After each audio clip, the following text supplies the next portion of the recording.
यह लड़की पूरे टूर्नामेंट की सबसे बड़ी फेवरेट है और वह अपने हर ओपोनेंट को बिना कोई मौका दिए सिर्फ एक ही मूव में हरा देती है। उसका अगला ओपोनेंट डेमियन नाम का एक बिल्कुल अननोन लड़का होता है और अथीना को पूरा यकीन होता है कि यह लड़ाई भी पिछली सभी फाइट्स की तरह आसान होगी। लेकिन इस लड़के में कुछ तो अजीब है। डेमियन आराम से अपने हाथ पॉकेट्स में रखे हुए अरीना में प्रवेश करता है। जैसे ही फाइट शुरू होती है, अथीना तुरंत अपनी ड्रैगन ऑरा के साथ पहला हमला करती है, लेकिन डेमियन उसके हर मूव को साफ साफ देख लेता है। वह उस पर कम से कम एक हिट लगाने की कोशिश करती है, लेकिन डेमियन बिना अपने हाथ पॉकेट से निकाले उसके हर अटैक को डॉज कर देता है। फिर वह अचानक उसके बिल्कुल पास पहुंच जाता है और उसके कान में फुसफुसाकर कहता है कि वह न तो काफी तेज है और न ही काफी ताकतवर। डेमियन सिर्फ उसके साथ खेल रहा होता है। गुस्से से भरी अथीना अपना अंतिम ड्रैगन फॉर्म एक्टिवेट करती है और इतना शक्तिशाली वार तैयार करती है कि उससे बचना नामुमकिन होगा। इस अटैक की शक्ति देखकर सभी दर्शक हैरान रह जाते हैं, लेकिन डेमियन वहीं खड़ा रहता है और भागने की जरा भी कोशिश नहीं करता। आखिरकार वह अपने हाथ पॉकेट से बाहर निकालता है और आगे बढ़ने की तैयारी करता है। हैरान अथीना समझ ही नहीं पाती कि वह क्या करने वाला है और डेमियन अचानक आगे झपटता है। सीधे उसकी एनर्जी स्पीयर के आर पार निकल जाता है। वह अथीना को जोर से अरीना की दीवार में दे मारता है और वह उसी पल बेहोश हो जाती है। जब अथीना को होश आता है, डेमियन उसे उठने में मदद करता है और फिर कुछ ऐसा होता है जिसकी उसने बिल्कुल उम्मीद नहीं की थी। अथीना कहती है कि इतने ताकतवर आदमी के लिए उसके पास एक रिवॉर्ड है और वह रिवॉर्ड खुद वही है। लेकिन हमारा लड़का ऐसा इंसान नहीं है, एक बार भी नहीं। इसलिए वह इस अजीब रिवॉर्ड को ठुकरा देता है। तो आखिर डेमियन बाकी सभी से इतना ज्यादा ताकतवर क्यों है? असल में वह एक रिग्रेसर है जो अपनी पिछली जिंदगी में नाइट ऑफ डेथ था। वह पहले एक साधारण इंसान था जब तक आर्चलिच ने डार्क मैजिक का इस्तेमाल करके उसे अपने नियंत्रण में नहीं ले लिया। लेकिन आर्चलिच अपने अनगिनत मौतों के बाद हासिल किए हुए क्राउन का आनंद ले पाता, उससे पहले ही हमारे लड़के ने उसके नियंत्रण से खुद को आजाद कर लिया। उसने ऐसा हमला किया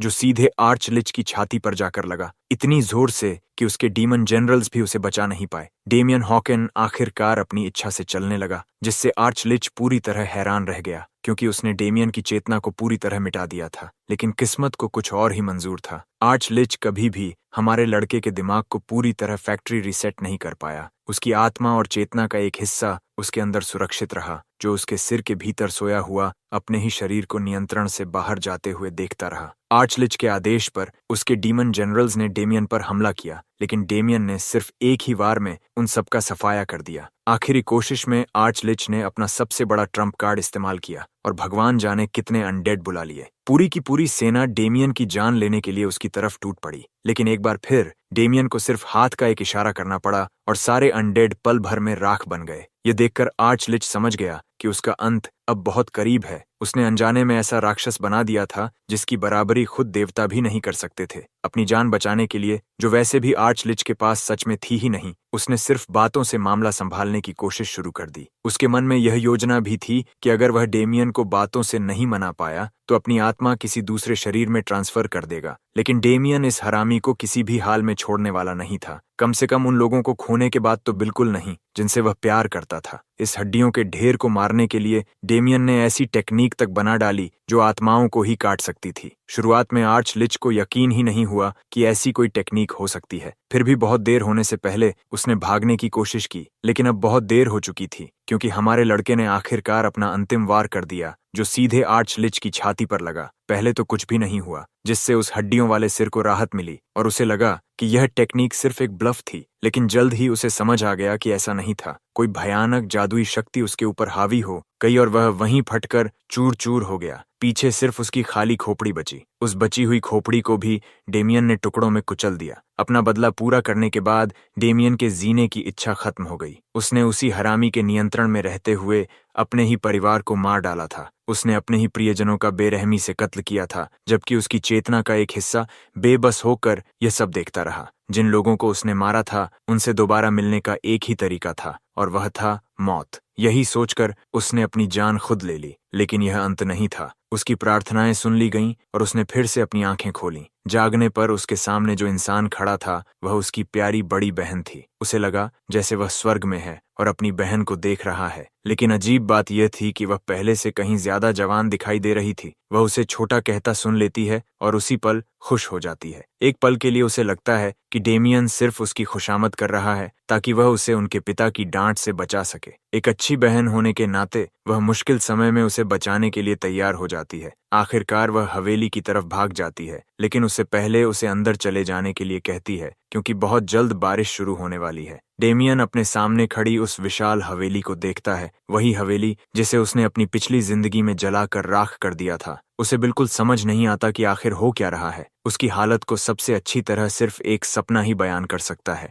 या शायद जो कुछ उसने अपनी पिछली जिंदगी में सहा था वह सब एक लंबा सपना था और अब वह आखिरकार असली दुनिया में जाग गया है। लेकिन उसे यकीन है कि सच्चाई जल्द ही सामने आ जाएगी। वह जमीन से पेड़ की एक टहनी उठाता है और एक विशाल चट्टान के सामने खड़ा हो जाता है ताकि डेथ नाइट रहते हुए सीखी अपनी ताकत आजमा सके। वह अपना स्टैंस लेता है और अपनी पिछली जिंदगी की सीख की मदद से उस साधारण टहनी से चट्टान पर वार करता है। एक पल के लिए कुछ नहीं होता, फिर अचानक वह विशाल चट्टान टुकड़ों में बिखर जाती है और यह साबित हो जाता है कि उसकी पिछली जिंदगी सिर्फ कोई जीवंत सपना नहीं थी। ये एहसास उसे हंसी से भर देता है और वह बिल्कुल लाइट यागमी की तरह जोर जोर से हंसने लगता है। बहुत देर तक हंसने के बाद वह घुटनों के बल बैठ जाता है क्योंकि इस सच्चाई का बोझ उसके भीतर उतर चुका होता है। जो कुछ वह देख रहा है वह कोई सपना नहीं है और उसकी पिछली जिंदगी भी कोई सपना नहीं थी। वह सचमुच अतीत में लौट आया है और यह एहसास उसे अंदर तक झकझोर देता है। अब डेमियन की इस उम्र की जिंदगी के बारे में थोड़ा जान लेते हैं। जहां तक डेमियन को याद है,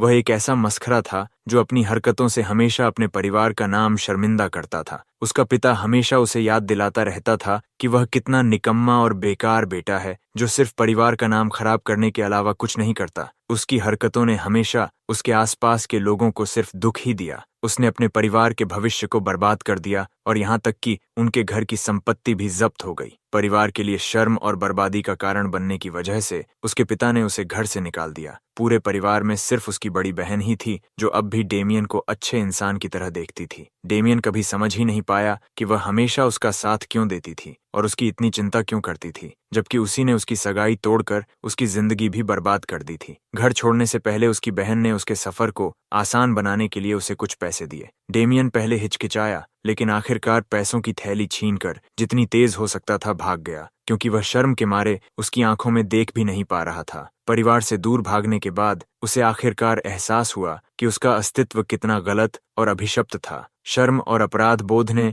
उसे पूरी तरह घेर लिया, जिससे उसके भीतर गहरा पछतावा पैदा हुआ। वर्तमान में डेमियन घुटनों के बल बैठा अपना दिमाग दौड़ाता है। ये समझने की कोशिश करता है कि आखिर उसकी रिग्रेशन किस वजह से हुई। वह अपने परिवार से माफी तो मांगना चाहता था, लेकिन यह सोचना कि उसकी प्रार्थनाएं सच में सुन ली गईं और वह सचमुच अतीत में लौट आया, अपने आप में अविश्वसनीय था। इसे सिर्फ किसी दैवी चमत्कार से ही समझाया जा सकता था। वह अपने कांपते हुए हाथों की तरफ देखता है जो अभी भी उस टेक्निक के रिकॉइल की वजह से थरथरा रहे थे जिसे उसने अभी इस्तेमाल किया था। उस टेक्निक का नाम वेव ब्रेकिंग है, एक ऐसा मूव जो किसी भी वॉर की ताकत को कई गुना बढ़ा देता है। उसने यह टेक्निक उस नाइट को हराने के बाद सीखी थी जिसे कासल वॉल डिस्ट्रॉयर के नाम से जाना जाता था। तभी एक जानी पहचानी आवाज उसका ध्यान खींचती है। एक चिंतित नौकर उसे पुकार रहा होता है। वह साफ तौर पर किसी जरूरी खबर के साथ आया है, वरना इतनी तेज दौड़ते हुए यहाँ तक नहीं आता। डेमियन जानता है कि वह उनके घर का नौकर है, लेकिन उसे किसी भी कीमत पर उसका नाम याद नहीं आता। फिर अचानक उसके दिमाग में नाम उभरता है। शायद उसका नाम विक्टर है। विक्टर उसके नाम की पुष्टि करता है और तुरंत पूछता है कि यंग मास्टर अभी भी यहाँ क्यों खड़े हैं,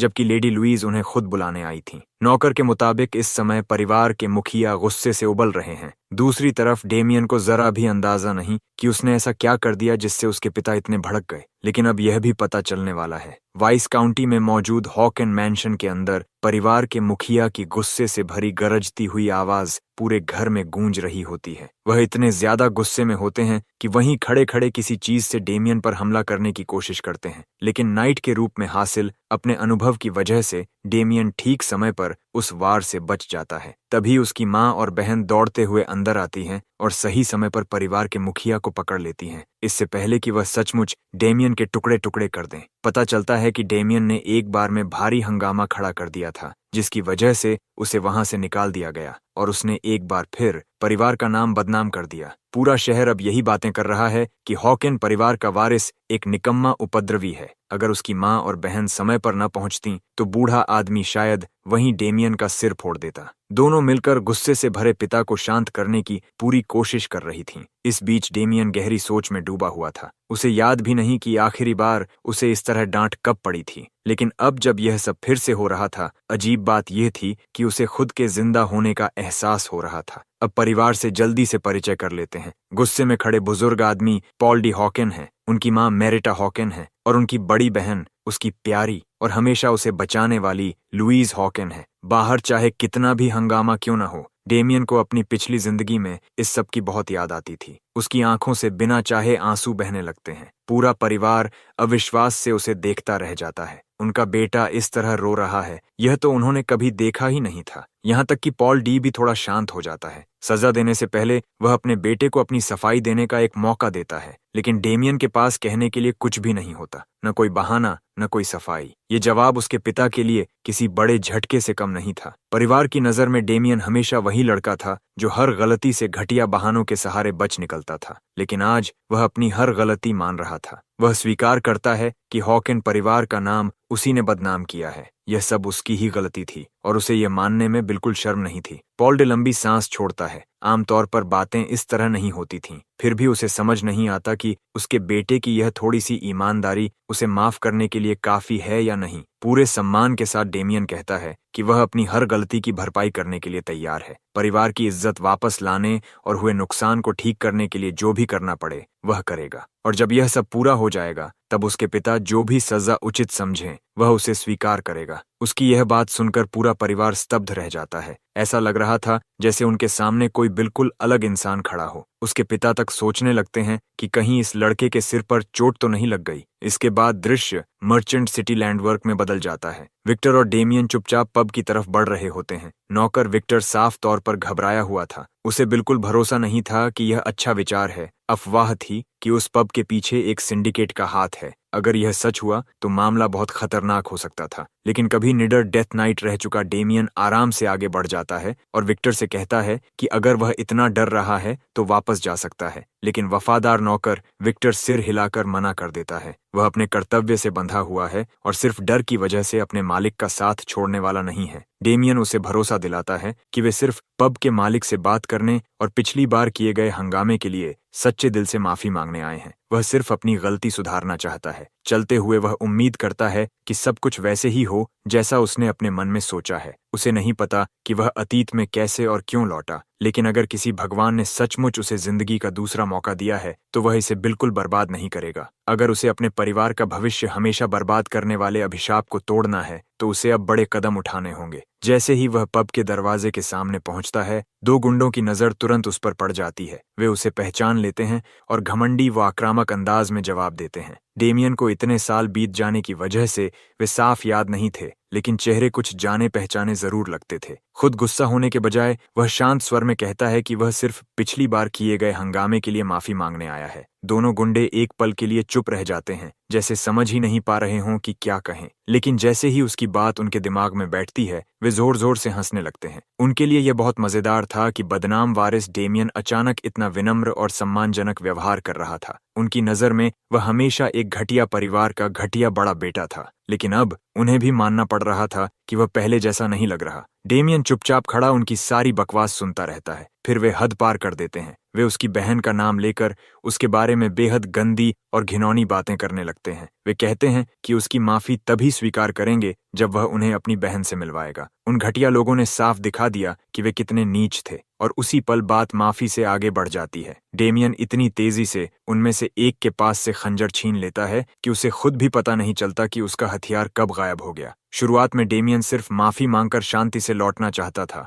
लेकिन लगता है उसके पास इतना धैर्य भी नहीं बचा था। एक साफ और सटीक वार में वह उनमें से एक का पूरा हाथ काट देता है। उसका हाथ कटते ही वह आदमी घुटनों के बल गिर पड़ता है और जब उसके दिमाग को समझ आता है कि उसके साथ क्या हुआ है तो वह दर्द से जोर जोर से चीखने लगता है। दूसरा गुंडा तुरंत अपनी तलवार निकाल लेता है, लेकिन उसके चेहरे पर साफ डर दिखाई दे रहा था। उसी पल डेमियन की किलिंग इंस्टिंक्ट जाग उठती है। उसके अंदर सोया हुआ डेथ नाइट फिर से जागने लगता है और पीछे खड़े विक्टर को मत भूलिए, जिसकी हालत पूरी तरह खराब हो चुकी थी। वह घबराकर चिल्ला रहा था और आने वाली तबाही की कल्पना से ही डर रहा था। घायल गुंडे की दर्द भरी चीखें जल्द ही वहां से गुजर रहे लोगों का ध्यान खींच लेती हैं। एक आदमी लड़ाई देखने के लिए रुक जाता है, जबकि दूसरा इस झमेले में फंसने से बचने के लिए बिना रुके आगे बढ़ जाता है। जिस गुंडे के दोनों हाथ अभी भी सलामत थे, वह कुछ खोखली धमकियों से डेमियन को डराने की कोशिश करता है। वह अपने गैंग ब्लैक स्नेक का नाम लेकर शेखी बघाड़ता है। उसका कहना था कि ब्लैक स्नेक से दुश्मनी लेने वाला कोई भी इंसान सही सलामत नहीं बचता, यानी ये लोग कोई मामूली सड़क छाप गुंडे नहीं थे।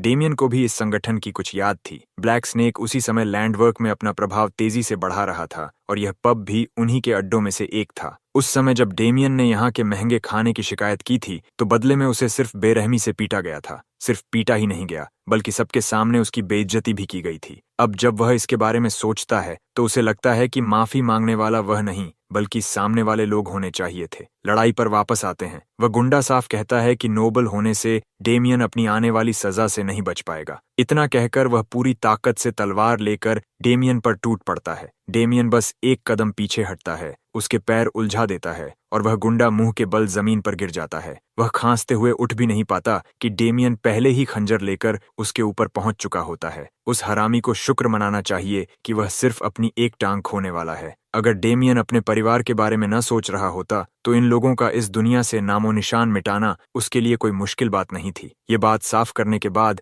डेमियन एक ही वार में उसकी टांग काट देता है, जिससे वह दर्द से तड़प उठता है। चीखें सुनकर और भी गुंडे वहां पहुंच जाते हैं। वे भी सामने का खौफनाक नजारा देखकर थोड़ा सहम जाते हैं। उनमें से सिर्फ एक गुंडा हिम्मत करके सबसे आगे खड़ा होता है, जबकि बाकी उसके पीछे छिप जाते हैं। वह पूछता है कि डेमियन किस संगठन से है और कहां से आया है। डेमियन साफ इनकार कर देता है कि उसका किसी गैंग से कोई संबंध है और जहां तक यहां आने की बात है, वह सिर्फ माफी मांगने आया था। लेकिन अब सोचने पर उसे लगता है कि माफी तो उसे मिलनी चाहिए, साथ ही उसे पब के मालिक से भी एक शिकायत करनी है। वह डीठ आदमी डेमियन की किसी भी बात में जरा भी दिलचस्पी नहीं दिखाता। उन्हें सिर्फ उसकी पहचान जाननी थी और जब डेमियन कुछ नहीं बताता तो वे तय कर लेते हैं कि उसे बोलने पर मजबूर करना पड़ेगा। उनका नेता अपने आदमियों को हमला करने का आदेश देता है। वे बेवकूफ गुंडे बिना यह जाने डेमियन की तरफ दौड़ पड़ते हैं कि उनके साथ क्या होने वाला है। डेमियन को इन छोटे मोटे लोगों पर अपना समय बर्बाद करने का बिल्कुल मन नहीं था। वह गहरी सांस लेता है और बिजली जैसी रफ्तार से उनके बीच से निकल जाता है,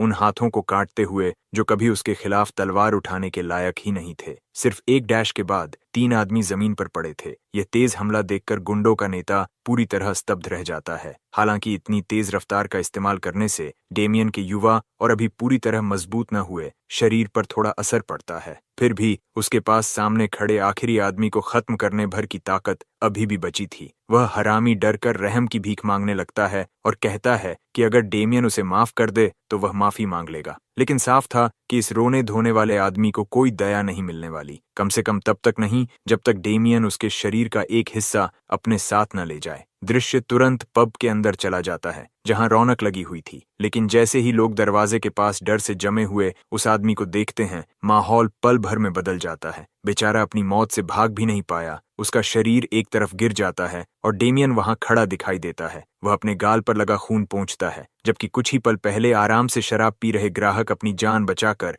वहां से भाग निकलते हैं। अच्छा ही हुआ कि यह बेवजह की भीड़ तुरंत चली गई और डेमियन को पब के मालिक से अपना हिसाब चुकता करने के लिए अकेला छोड़ गई। पब का मालिक ऊपर बने कॉरिडोर में खड़ा शोर शराबे पर गुस्सा हो रहा था। सबसे ज्यादा गुस्सा उसे इस बात का था कि कहीं भी कोई गार्ड दिखाई नहीं दे रहा था। ये बार ओनर बिल्कुल वन पीस के किसी अजीब किरदार जैसा दिखता था। उसका नाम एंडरसन होल था। डेमियन आराम से ये कहकर उसके घाव पर नमक छिड़क देता है कि वह पहले ही उसके सभी गार्ड्स को हरा चुका है। यह सुनते ही एंडरसन को आखिरकार हालात की गंभीरता समझ में आती है। उसे यकीन ही नहीं होता कि कोई ब्लैक स्नेक के लोगों को हरा सकता है। वह गुस्से में डेमियन से पूछता है कि उसने इतना हंगामा क्यों मचाया, उसके कारोबार में बाधा क्यों डाली, और सबसे जरूरी बात, वह आखिर है कौन। डेमियन बिना किसी झिझक के अपना परिचय देता है। वह साफ कहता है कि उसका कभी भी परेशानी खड़ी करने का इरादा नहीं था। उसकी बस एक ही चाहत है कि मालिक उससे दिल से माफी मांगे। यह जगह जरूरत से कहीं ज्यादा महंगी है और वह पहले ही इसकी शिकायत दर्ज करा चुका है,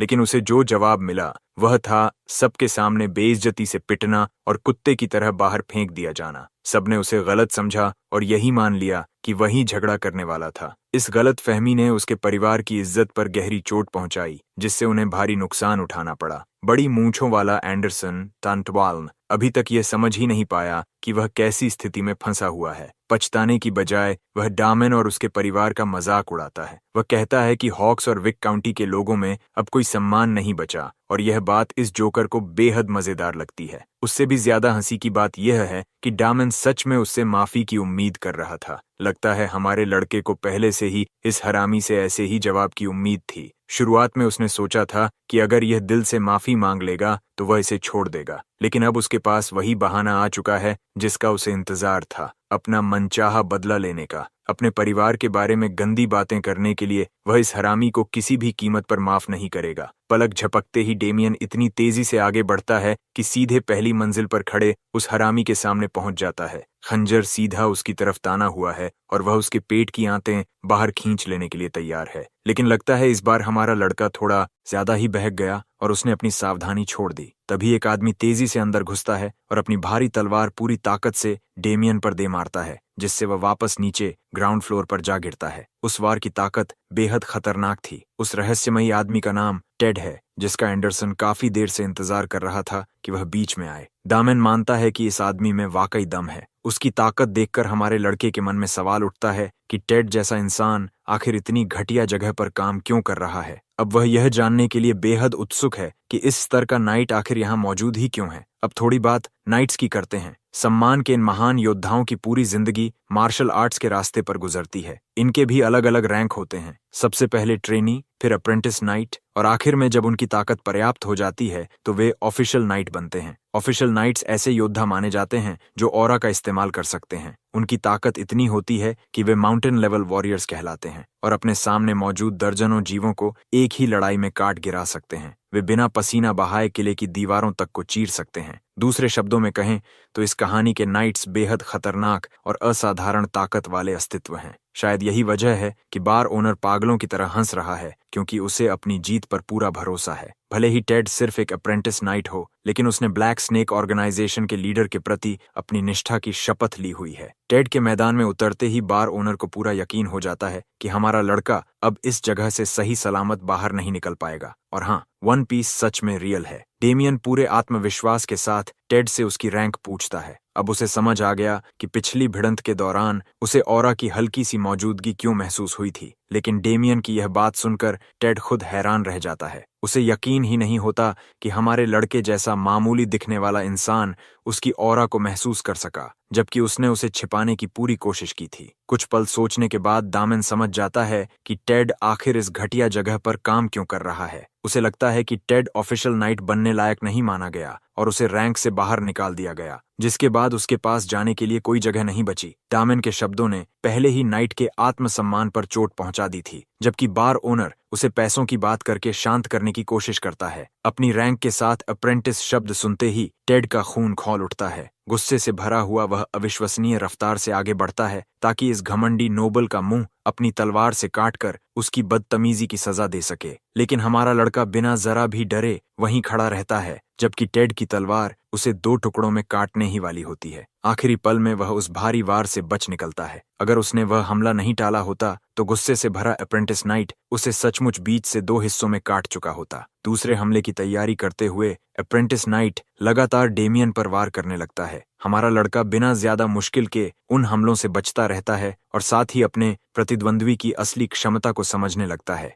देखने से साफ पता चलता है कि टेड कोई साधारण अप्रेंटिस नाइट नहीं है। उसकी तलवारबाजी और बेहद सटीक वार उसकी काबिलियत साबित करते हैं। गुस्से से उबलता हुआ अप्रेंटिस नाइट आखिर एक बहुत बड़ा चौड़ा स्लैश छोड़ता है, लेकिन यंग मास्टर उसे भी आसानी से चकमा दे देता है। भविष्य की अपनी लड़ने की क्षमता का कुछ हिस्सा होने के बावजूद डेमियन को अपने शरीर की शारीरिक सीमाओं की वजह से काफी संघर्ष करना पड़ रहा है। वह अपनी मौजूदा हालत का पूरा फायदा नहीं उठा सकता और यह उसके लिए एक सीख है कि उसे अपनी स्टैमिना को संभालना सबसे पहले सीखना होगा। अप्रेंटिस नाइट इस बात से बुरी तरह झुंझला जाता है कि उसका एक भी हमला निशाने पर नहीं लग रहा। इस बार वह पूरी तरह पागल हो जाता है और अपने शरीर में ऑरा की हल्की चमक भर देता है। सामने क्या आने वाला है यह समझते ही डेमियन अपने प्रतिद्वंद्वी की सीक्रेट टेक्निक का अंदाजा लगा लेता है। अप्रेंटिस नाइट अपार शक्ति से लिपटी हुई सीधी सोर्ड स्ट्राइक छोड़ता है। जैसे ही तलवार उसके शरीर को भेदने वाली होती है, डेमियन मौत सामने होने के बावजूद शांत हो जाता है। वह अपनी एक ऐसी टेक्निक इस्तेमाल करना चाहता है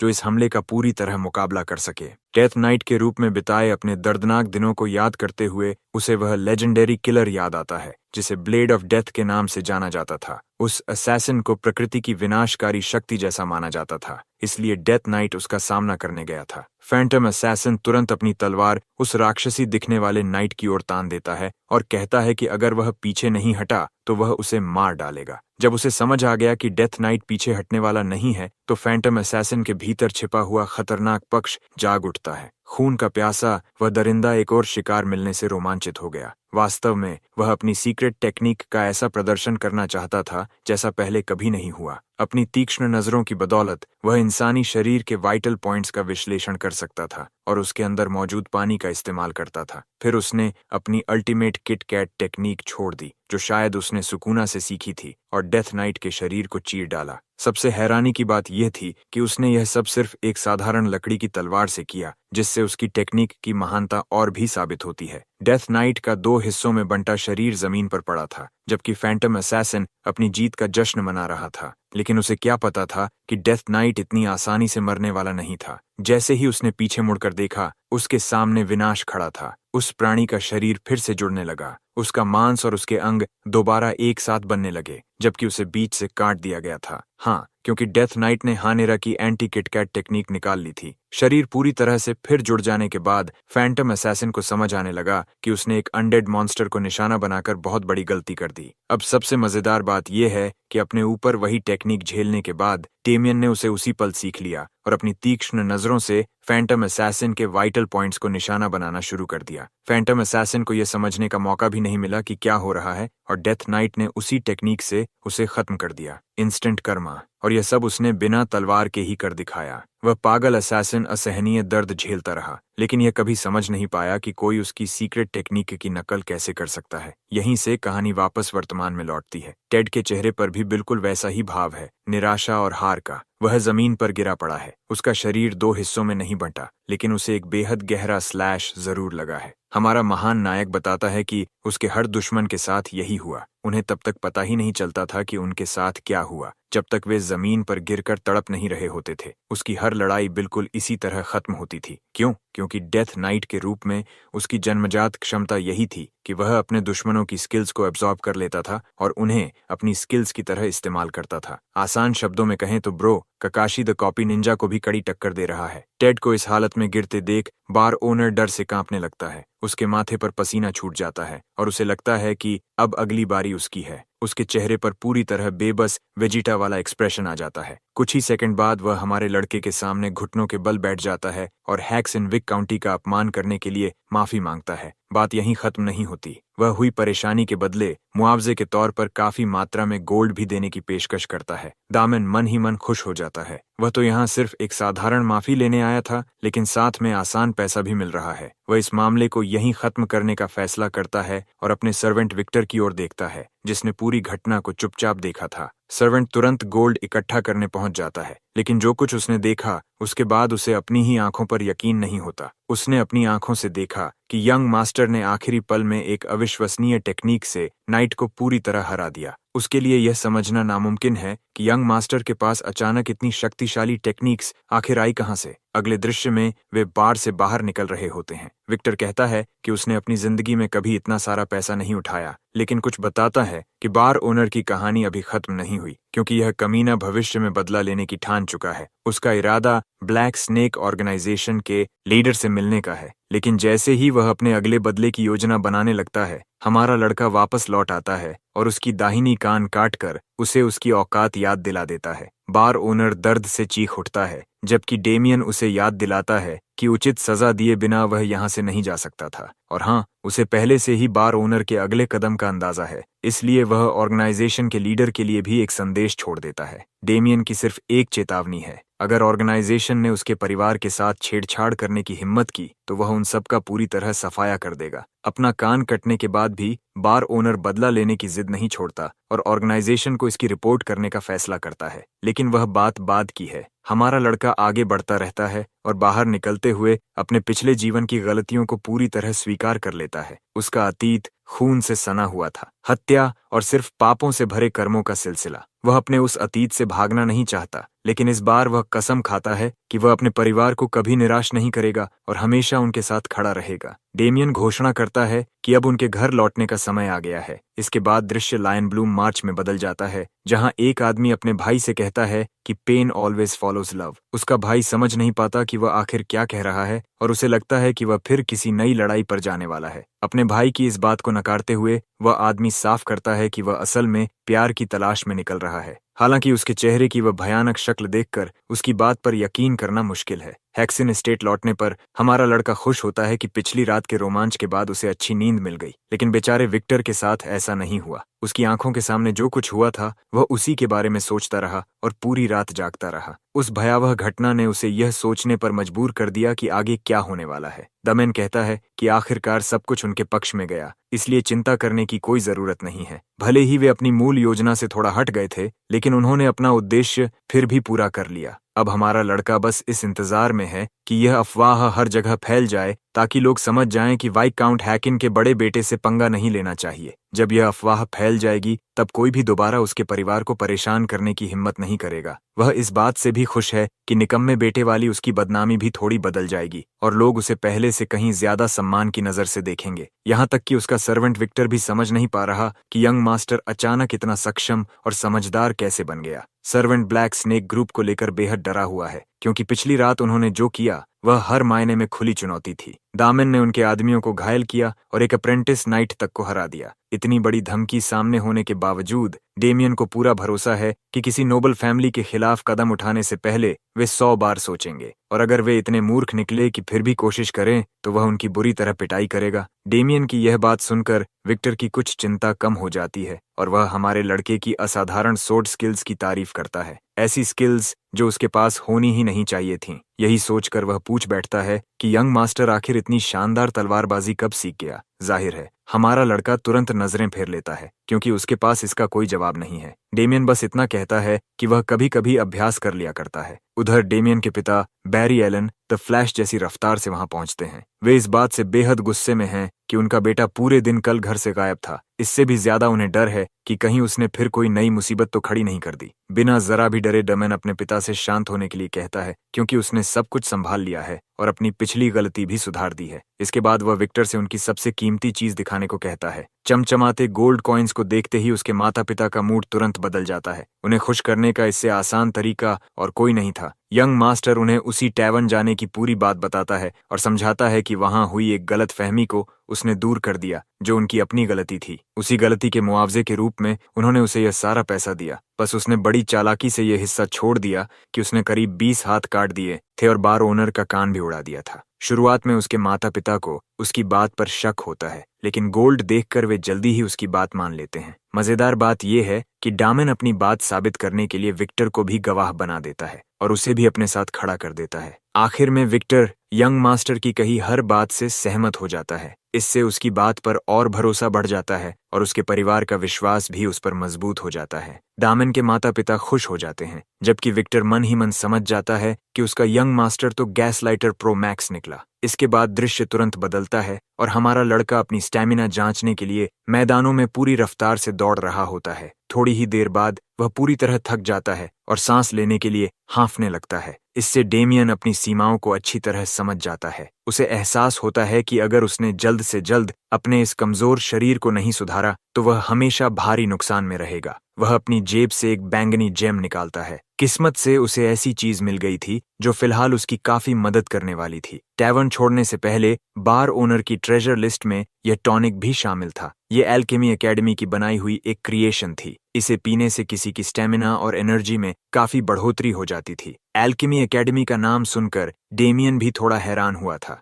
ये एकेडमी ऐसे पोशंस और टॉनिक्स बनाने में विशेषज्ञ थी और उनकी गुणवत्ता इतनी शानदार थी कि उनकी कीमत किसी जेमस्टोन के बराबर मानी जाती थी। यंग मास्टर के लिए तो यह और भी अच्छा था। क्योंकि उसे यह बिल्कुल मुफ्त में मिल गया था। वर्तमान में वह बिना देर किए टॉनिक पी जाता है और कुछ ही सेकंड में उसके शरीर के भीतर बिजली जैसी एनर्जी दौड़ने लगती है। इसका असर तुरंत दिखाई देने लगता है। वह खाली शीशी को कुचल देता है और सोचता है कि इस समय उसका सबसे बड़ा लक्ष्य अपने शरीर को फिर से पहले जैसा मजबूत बनाना है। अनस्टॉपेबल डेथ नाइट बनने के लिए पूकी आर्चलेस डॉर्गो एक दिन अपनी अनडेड आर्मी को आजाद करेगा, जो पूरी दुनिया को राख में बदल देगी। डेमियन हर हाल में उस अंधकारमय भविष्य को रोकना चाहता है। यही वजह है कि वह अपनी सारी शक्तियां वापस पाने के लिए पूरी तरह दृढ़ है। सिर्फ तभी वह अपने सबसे कीमती लोगों यानी अपने परिवार की सुरक्षा और खुशियों की रक्षा कर पाएगा। फिर वह एक और दौड़ लगाने के लिए तैयार होकर तेजी से आगे निकल पड़ता है और घोषणा करता है कि वह आर्च को मार डालेगा और इस बार वह सुनिश्चित करेगा कि डॉर्गो हमेशा के लिए खत्म हो जाए। उसी रात दृश्य ब्लैक स्नेक ग्रुप के टावर में बदल जाता है। मोटा गुर्राने वाला आदमी अप्रेंटिस नाइट की हार से बेहद नाराज है, खासकर इसलिए क्योंकि उसे भर्ती करने में उन्होंने भारी रकम खर्च की थी। टेड की हालत इतनी खराब है कि उसके अधीन काम करने वाले लोग भी कहते हैं कि उसका इलाज करवाना चाहिए, लेकिन यहाँ मौजूद of brand Kim Jong Un बिल्कुल निर्दयी है और आदेश देता है कि टेड को उठाकर कूड़ेदान में फेंक दिया जाए। यही है ब्लैक स्नेक ग्रुप का बॉस सेड्रिक वॉकर, जिसे लगता है कि किसी को दूसरा मौका नहीं मिलना चाहिए, इसलिए वह टेड को तुरंत हटाने का आदेश देता है। आखिर उसकी जगह कोई दूसरा खरीद लिया जाएगा। अपनी बची खुची ताकत जुटाकर अप्रेंटिस नाइट किसी तरह खड़ा होता है और कहता है कि उसका अंत कितना निराशाजनक है। सेड्रिक पीछे मुड़कर देखता है और हैरान रह जाता है कि नाइट अभी भी खड़ा हो सकता है। वह कहता है कि अगर टेड अपना इलाज करवा ले तो उसे दूसरा मौका दिया जा सकता है, लेकिन अभी कुछ ही मिनट पहले उसे कूड़े में फेंकने का आदेश देने वाला वही आदमी अब यह बात कह रहा था। इससे अप्रेंटिस नाइट का गुस्सा फूट पड़ता है और वह अपनी तलवार लेकर सीधे सेड्रिक पर हमला कर देता है, लेकिन ऑर्गेनाइजेशन के लीडर को मारने की उसकी यह आखिरी कोशिश भी नाकाम हो जाती है, क्योंकि एक शैडो टेंड्रिल तुरंत उसे जकड़ लेती है, जंजीरों की तरह बांध देती है और उसे पूरी तरह बेबस बना देती है। इसके बाद वह व्यक्ति सामने आता है जो इस सब के लिए जिम्मेदार था। वह कहता है कि कॉन्ट्रैक्ट के मुताबिक वह अप्रेंटिस नाइट को मारना पसंद करेगा। सेड्रिक बड़े उत्साह से देखना चाहता है कि उनका नया भर्ती किया गया आदमी क्या कर सकता है। बेबस नाइट सिर्फ शिकायतें करता रह जाता है। मेज एक कमांड चांट करता है और अंधेरे से भयानक डिमोनिक क्रीचर्स को बुला लेता है। अप्रेंटिस नाइट कुछ समझ भी नहीं पाता कि उसके साथ क्या हो रहा है। तभी उसकी रूह कंपा देने वाली मौत शुरू हो जाती है। रहम की भीख मांगने के बावजूद 5 डिमोनिक बीस्ट्स उसके एक एक हाथ, एक एक पैर और आखिर में उसका सिर तक नोचकर खा जाते हैं। उसकी चीखें पूरे टावर में गूंजती रहती हैं, जबकि उसका शरीर टुकड़ों में बिखर जाता है। अंत में टेड का सिर्फ एक पैर ही बचता है। शायद लंबे समय बाद यह सबसे भयानक मौतों में से एक थी। सेड्रिक यह दृश्य देखकर घृणा भी महसूस करता है और साथ ही काफी प्रभावित भी होता है। वह मेज को अपने ग्रुप में स्वीकार कर लेता है, लेकिन आगे से थोड़ा साफ सुथरे तरीके से मारने की मांग करता है। मेज यह सुनकर खुश हो जाता है और अपने अगले टारगेट का इंतजार करने लगता है। ऑर्गेनाइजेशन का लीडर हाल ही की उस घटना का जिक्र करता है जिसमें एक नोबल ने उनके आदमियों के साथ टक्कर ली थी, लेकिन सेड्रिक रुकने वाला नहीं है। उसकी सिर्फ एक ही इच्छा है कि डेमियन बेहद दर्दनाक और भयावह मौत मरे, और इसके लिए वह इनाम की रकम बढ़ाने तक को तैयार है। सेड्रिक मेज को उसकी कमीशन पहले ही एडवांस में दे देता है। डार्क मेज इस काम को स्वीकार करके बेहद खुश होता है और उसे पूरा करने के लिए तैयार हो जाता है। उधर हमारा लड़का थकान से हाँफते हुए अपनी शानदार ट्रेनिंग आर्क जारी रखता है। वह दोनों तरफ भारी वजन रखकर स्क्वाट्स कर रहा है, जिससे उसका शरीर और ज्यादा मजबूत बन रहा है और उसकी स्टैमिना भी तेजी से बढ़ रही है। ये ट्रेनिंग रेजिमेंट उसके लिए कमाल का साबित हो रहा है, लेकिन अजीब बात यह है कि पिछले कुछ दिन जरूरत से ज्यादा शांत रहे हैं, मानो कोई बड़ी आफत बस आने ही वाली हो। उसे पूरा यकीन था कि अब तक ब्लैक स्नेक ऑर्गेनाइजेशन उस पर हमला करने आ जाएगी। जैसे ही वह अपनी बोतल से पानी पीने वाला होता है, उसे पास में 2 असैसिन्स की मौजूदगी महसूस होती है। ये समझते ही कि वे ऑर्गेनाइजेशन के वही कमीने हैं, हमारा लड़का बिजली जैसी रफ्तार से उनकी ओर झपटता है और उन्हें दबोच लेता है। लेकिन अगले ही पल वह हैरान रह जाता है, क्योंकि जिस आदमी पर उसने हमला किया था वह कोई दुश्मन नहीं बल्कि उसका पढ़ाकू छोटा भाई एबल था। वह तुरंत उसे छोड़ देता है, जिससे उसका छोटा भाई धड़ाम से जमीन पर गिर पड़ता है। एबल अपने बड़े भाई की अविश्वसनीय ताकत देखकर स्तब्ध रह जाता है। उसे पूरा यकीन था कि अभी उसका सिर ही उड़ जाएगा। अच्छी बात यह रही कि ऐसा नहीं हुआ। दामेन उससे माफी मांगता है और हाथ बढ़ाकर कहता है कि उसका ऐसा व्यवहार करने का कोई इरादा नहीं था। लेकिन एबल अपने बड़े भाई की माफी स्वीकार करने की बजाय बताता है कि उसे बार वाली पूरी घटना के बारे में पता चल चुका है और यह भी कि डेमियन ने बार ओनर से माफी मंगवा ली थी। हालांकि उसने यह भी सुना है कि वहां लड़ाई हुई थी और दर्जनों लोग घायल हुए थे। अबेल अपने बड़े भाई पर अपने ही परिवार से झूठ बोलने का आरोप लगाता है, लेकिन उसे बहलाने की बजाय दामेन ठंडे दिमाग से मान लेता है कि जो कुछ उसने सुना है वह सब सच है। ये सुनते ही अबेल हैरानी से उसके बिल्कुल सामने आ जाता है और पूछता है कि आखिर उसका भाई अकेले इतने लोगों का सामना कैसे कर सकता है। ये बात तब तक समझ में नहीं आती जब तक उसने एजेंट 47 जैसा किसी को किराए पर न रखा हो। डेमियन साफ साफ कहता है कि यह सब उसी ने किया था, लेकिन एबल फिर भी यकीन नहीं करता। उसे सिर्फ इतनी चिंता है कि उसका बड़ा भाई दोबारा उनके परिवार की इज्जत को मिट्टी में न मिलाए। वे पहले ही उसकी पुरानी हरकतों की वजह से पैदा हुई परेशानियों को संभालते संभालते थक चुके हैं। अपने छोटे भाई की नाराजगी को पूरी तरह समझते हुए दामेन उसके सिर पर प्यार से हाथ फेरता है और सोचता है कि उसका छोटा भाई दिल का बेहद साफ है और हमेशा अपने परिवार के लिए अच्छा ही चाहता है। यही वजह है कि उसे उसकी बातों पर बिल्कुल भी गुस्सा नहीं आता, बल्कि वह मुस्कुराते हुए एबल से कहता है कि अब उन्हें किसी बात की चिंता करने की जरूरत नहीं है। उसी समय उनकी मुलाकात विक्टर बीच में ही रोक देता है, जो हाँफता हुआ वहां पहुंचता है और एक बेहद चौंकाने वाली बुरी खबर सुनाता है। उसकी अचानक दी गई सूचना सुनकर दोनों यंग मास्टर्स तुरंत सतर्क हो जाते हैं। अगले ही दृश्य में वे तेजी से फैमिली एस्टेट की ओर दौड़ते हैं और दरवाजा खोलकर अंदर घुसते हैं। वहां वे अपने माता पिता को एक आदमी के सामने बैठे हुए देखते हैं। यही वही आदमी है जो पहले प्यार की तलाश में जाने की बात कर रहा था, या जो भी उसका मतलब था। डेमियन को इतनी जल्दी आते देखकर वह घमंडी आदमी मासूमियत से कहता है कि वह सिर्फ बैंक्वेट हॉल में हुई घटना के बारे में बताने आया है। यही है अर्विन लायन ब्लूम, जो अटैक ऑन टाइटन वाले अर्विन का बुरा और बेटा वर्जन लगता है। दुर्भाग्य से उसका हमारे नायक के साथ बहुत खराब रिश्ता है। ये समझने के लिए कि उनके बीच आखिर हुआ क्या था, हमें अतीत में लौटना होगा। बैंकेट हॉल में डामेन और अर्विन के बीच थोड़ी कहासुनी हुई थी। किसी बात पर डामेन नाराज हो गया था, जबकि शांत दिखाई देने वाला अर्विन उसे और ज्यादा भड़काता रहा। नशे में धुत दामेन सबको याद दिलाता है कि अर्विन ने उसकी बहन का अपमान किया था और उसके बारे में भी बुरा कहा था, इसलिए उसका नाराज होना बिल्कुल जायज था। लेकिन अर्विन ने बड़ी चालाकी से उसके नशे की हालत का फायदा उठाया और सारी गलती उसी के सिर मढ़ दी। बात यही नहीं रुकी, वह कमीना सीधे उसके सामने आकर उसे मनीसीज कहता है और ताना मारता है कि अगर उसने यह सब कहा भी है तब भी डेमियन उसका कुछ नहीं बिगाड़ सकता। ये बात हमारे लड़के को भीतर तक झकझोर देती है। उसी पल उसने अपनी जिंदगी की सबसे बड़ी गलती कर दी। उसने गुस्से में आकर उस कमीने के मुंह पर मुक्का मार दिया। सच कहें तो वह पंच देखने में जितना गलत था उतना ही संतोष देने वाला भी था। भले ही बैंक्वेट हॉल के अंदर ऐसा करना सही नहीं था। चेहरे पर सीधा मुक्का खाने के बाद भी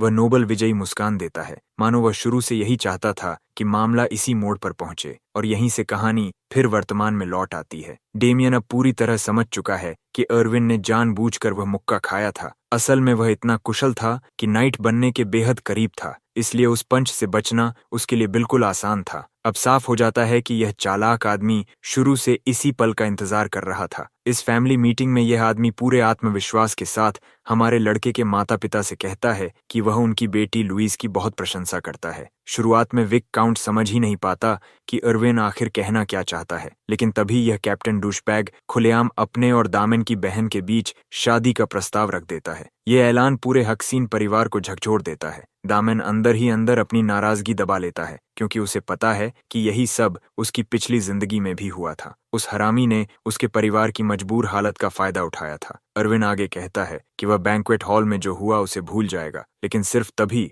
जब वे उसके परिवार का हिस्सा बन जाए, ताकि दोनों घरानों के बीच कोई दुश्मनी न रहे। लेकिन उसके पिता बिना किसी हिचकिचाहट के इस प्रस्ताव को सख्ती से ठुकरा देते हैं। जब अर्विन को पता चलता है कि लुईस की पहले से ही सगाई तय है, तो उसकी झुंझलाहट और बढ़ जाती है। फिर वह बैंक्वेट हॉल में हुई अपनी बेइज्जती का मुद्दा उठाता है और हैक्सिन परिवार को याद दिलाता है कि उसके प्रस्ताव को ठुकराने की कीमत वे कभी नहीं चुका पाएंगे। इसका अंत बहुत भयानक होगा। वह उन्हें आखिरी विकल्प देता है, या तो अपनी बेटी की शादी उससे कर दें या फिर परिणाम भुगतने के लिए तैयार रहें। विक काउंट के लिए यह सचमुच बहुत कठिन फैसला था, क्योंकि लायन ब्लूम परिवार रईसों में बेहद शक्तिशाली था। फिर भी वह अच्छी तरह जानता था कि अर्विन असल में कितना घटिया इंसान है। एक पिता होने के नाते वह अपनी बेटी के साथ इतना शर्मनाक व्यवहार होने नहीं दे सकता था। तभी अचानक लुईस खुद सामने आ जाती है। वह खुद को बलिदान के रूप में पेश करते हुए इस शादी की शर्त मान लेती है। अपनी ही बेटी को इस तरह खुद को कुर्बान करते देख विक काउंट टूट जाता है।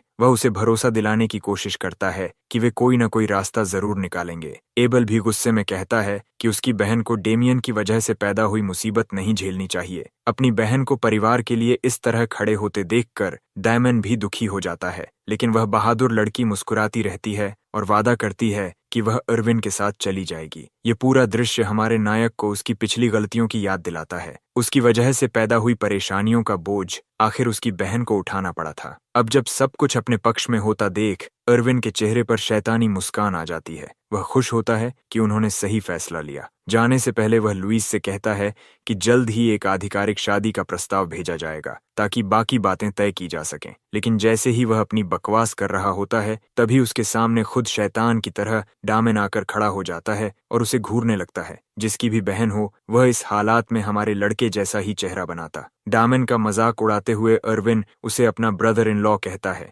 डामेन को उसकी इस बात की कोई परवाह नहीं, लेकिन ओरिजिनल टाइमलाइन में उसने उसकी बहन की जिंदगी बर्बाद कर दी थी और यही बात उसे इस बार वही सब दोबारा होने से रोकने की ताकत देती है। लुईस यकीन ही नहीं कर पाती कि उसका भाई उसके लिए खड़ा हो गया है। डामन धीरे से कुछ ऐसा बड़बड़ाता है जिसे कोई समझ नहीं पाता और वह घमंडी सुनहरे बालों वाला नोबल भी नहीं, लेकिन एक चीज वह अच्छी तरह समझता है, माइक टाइसन जैसा अपरकट जो उसे सीधा आसमान की तरफ उड़ा देता है। ये सच है कि डेमियन को दोबारा अर्विन की उकसावे वाली चाल में नहीं फंसना चाहिए था, लेकिन वह चुप बैठकर इस हरामी को अपने परिवार को बर्बाद करते हुए भी नहीं देख सकता। नोबल जमीन पर आ गिरता है जबकि हमारा लड़का साफ शब्दों में अपनी बात कह देता है। वह अर्विन को उसकी मर्जी का कुछ भी नहीं करने देगा। ये समझने के लिए कि डामेन इस आदमी से इतनी नफरत क्यों करता है, हमें पहली टाइमलाइन में हुई घटनाओं को देखना होगा। लायन ब्लूम परिवार में भेजे जाने के बाद डामेन लंबे समय तक अपनी बहन से नहीं मिल पाया। फिर एक दिन जब उसे पता चला कि वे लोग मिलने आने वाले हैं तो वह अपनी खुशी रोक नहीं पाया और मुस्कुराते हुए दौड़ पड़ा। अपनी बहन से मिलने के लिए बेहद उत्साहित था, लेकिन जैसे ही वह वहां पहुंचा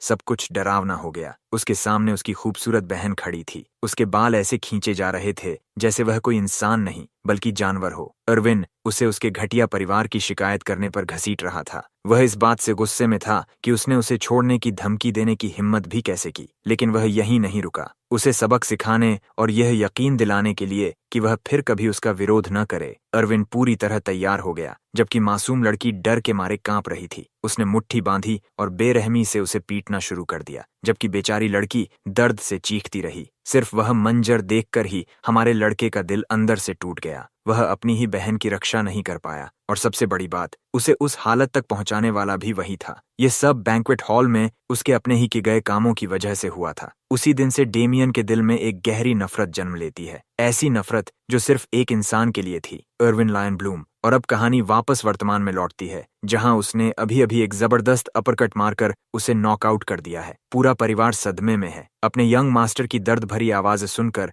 लायन ब्लूम परिवार के गार्ड्स तुरंत वहां पहुंच जाते हैं। बिना एक पल गंवाए वे अपने हथियार निकाल लेते हैं ताकि उस व्यक्ति को पकड़ सकें जिसने उनके यंग मास्टर को चोट पहुंचाई। डामेन एक नजर में पहचान लेता है कि ये अर्विन के एस्कॉर्ट गार्ड्स हैं। उधर अर्विन भी अपनी घटिया मुस्कान के साथ फिर से उठ खड़ा होता है। अब वह 2 बार सबके सामने बेइज्जत हो चुका था। मामला पूरी तरह हिंसा तक पहुंच चुका था। हैक्सीन परिवार के लोग डर से जमे खड़े थे, जबकि अर्विन अपनी तलवार पकड़कर आखिर अपना असली चेहरा दिखाता है। वह तलवार निकालते हुए पूछता है कि क्या उसका ब्रदर इन लॉ इतनी जल्दी मरना चाहता है। स्थिति को खूनी लड़ाई बनने से रोकने के लिए उसके एस्कॉर्ट गार्ड्स तुरंत बीच में आने की कोशिश करते हैं, क्योंकि इससे अर्विन की छवि और खराब हो सकती थी। लेकिन इस बार गुस्से से भरा वह हरामी किसी की बात सुनने को तैयार नहीं था और अपने गार्ड्स को हट जाने का आदेश देता है। जब एक गार्ड उसके आदेश का विरोध करता है तो अर्विन उसे मुक्का मारकर सीधे पास की दीवार में दे मारता है। सच कहें तो वह पहली नजर में कमजोर लगता था, लेकिन असल में उसकी ताकत एक नाइट के स्तर के बेहद करीब थी। वह ठंडी निगाहों से अपने गार्ड्स को फिर हट जाने का आदेश देता है।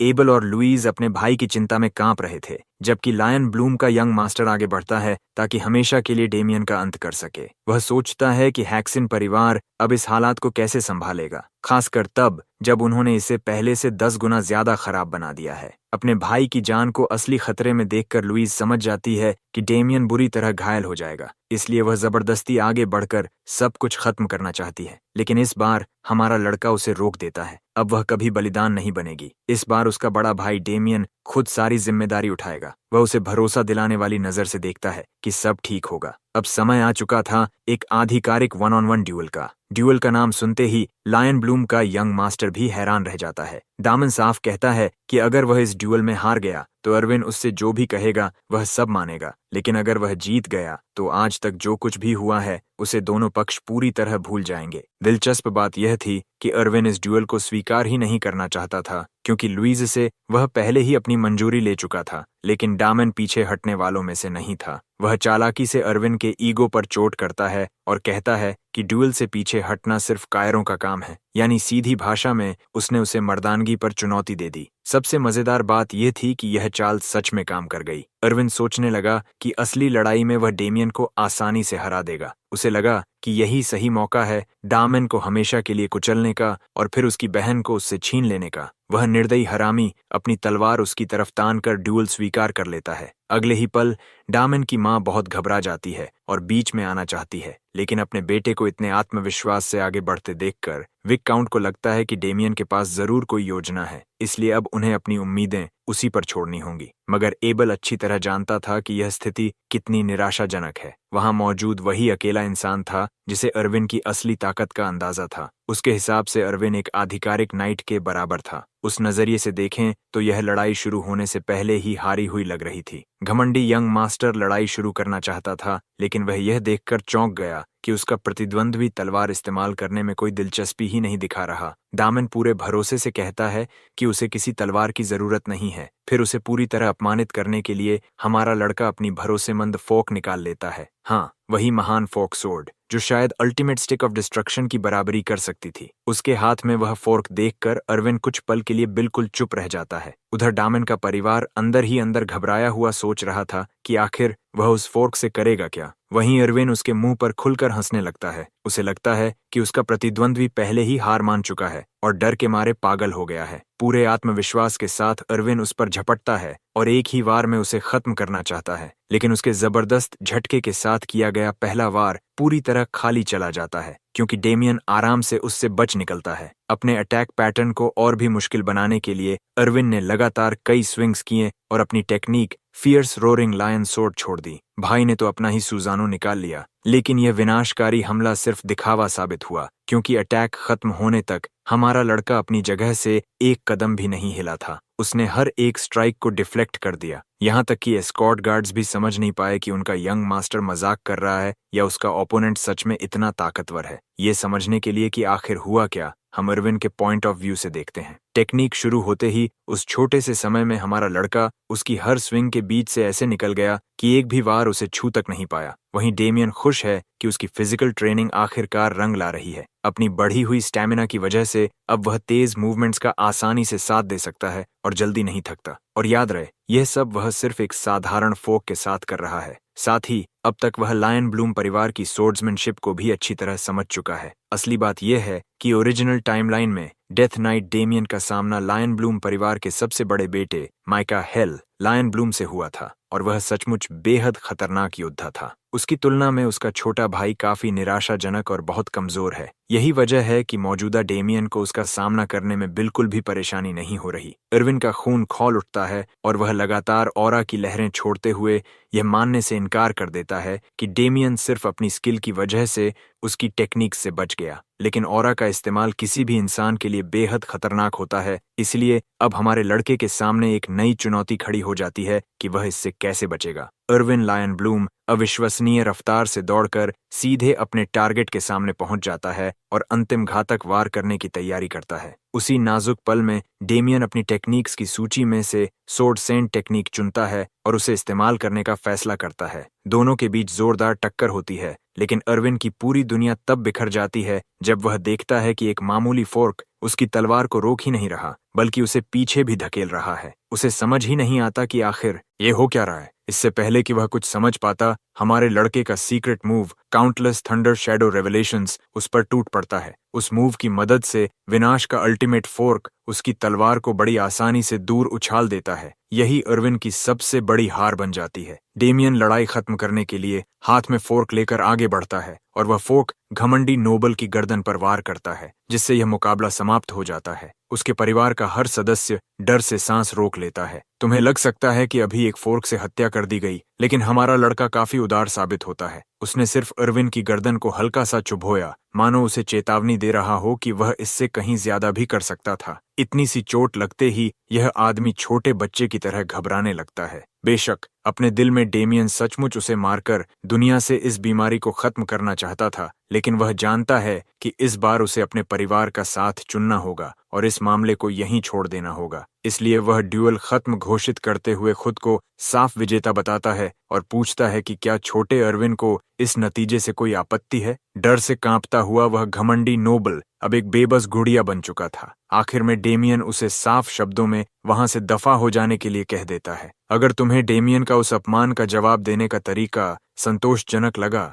तो वीडियो को लाइक करके अपना सपोर्ट जरूर दिखाना। ड्यूल के बाद अगले दिन पूरा परिवार चुपचाप साथ बैठकर नाश्ता करता है। खाना खत्म करते ही हमारा लड़का अपनी ट्रेनिंग के लिए निकल जाता है। उसके जाते ही पूरे परिवार पर उदासी छा जाती है। खासकर उसकी माँ यह सोचकर परेशान होती है कि आखिर वे डेमियन से इस घटना के बारे में कब बात करेंगे। दूसरी तरफ एबल अभी भी मानो सिस्टम रिसेट की हालत में है। वह लगातार सदमे में है और समझ ही नहीं पा रहा कि उसका भाई अचानक इतना जबरदस्त ताकतवर कैसे बन गया। यहाँ तक कि उसके माता पिता भी चिंतित हैं। आखिरकार विक काउंट चुप्पी तोड़ते हुए कहता है कि अपने बेटे से जबरदस्ती जवाब मांगना सही नहीं होगा। उसके मुताबिक सबसे सही फैसला यही है कि जब डेमियन को सही समय लगे तब वह खुद सच्चाई बता दे। ये बात सच में अच्छी लगती है कि वे उस पर कोई दबाव नहीं डाल रहे। इसके अलावा उसके पिता भी साफ तौर पर हिल चुके हैं। हालांकि वह अपने बेटे के बारे में जानना चाहते हैं, लेकिन डेमियन की आंखों में दिखाई देने वाली मौत जैसी नजर उन्हें इतना डरा देती है कि वे उससे किसी भी बात पर सामना करने की हिम्मत नहीं जुटा पाते।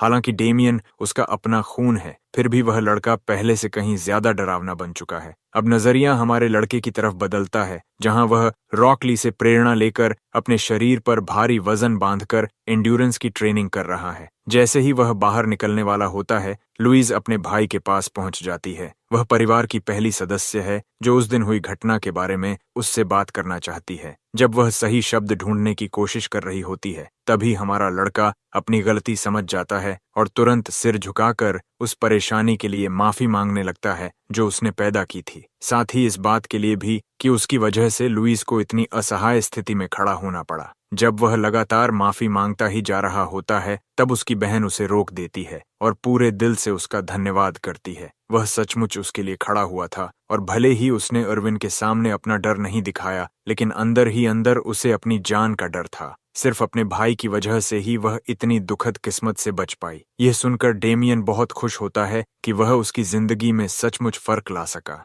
यह जानकर कि उसका भाई उसे बचाने के लिए बहादुरी से उसके लिए खड़ा हुआ, लुईज उसके प्रति और भी ज्यादा आभारी हो जाती है। उसकी कृतज्ञता स्वीकार करते हुए डेमियन भी अपना आभार व्यक्त करता है। एक बहन अपने भाई के लिए अपना प्यार दिखाती है और भाई भी उसे पूरे दिल से लौटाता है। वह अब तक उसके लिए किए गए हर काम के लिए लुईज का शुक्रिया अदा करता है। इससे पहले कि लुईज समझ पाए कि उसका मतलब क्या है, डेमियन वहां से जाने की तैयारी करने लगता है। जाते समय लुईज उसे अपने साथ ले जाने के लिए एक तलवार देती है। वह दरअसल उनके पिता की सबसे प्रिय और सबसे कीमती तलवार होती है। अपने बेटे के प्रति प्यार दिखाने के लिए विक काउंट ने वह तलवार डेमियन को उपहार में दी थी, ताकि वह अपनी ट्रेनिंग में उसका इस्तेमाल कर सके। अपने पिता की इस भावना के बारे में सुनकर लड़का हैरान रह जाता है। लुईज बताती है कि भले ही उनके पिता बाहर से सख्त दिखाई देते हों, लेकिन वह डेमियन से बहुत प्यार करते हैं। मजेदार बात यह है कि वह अपने पिता की नकल करते हुए डेमियन को याद दिलाती है कि अब कभी फोर्क का इस्तेमाल मत करना, क्योंकि वह परिवार की इज्जत के खिलाफ है।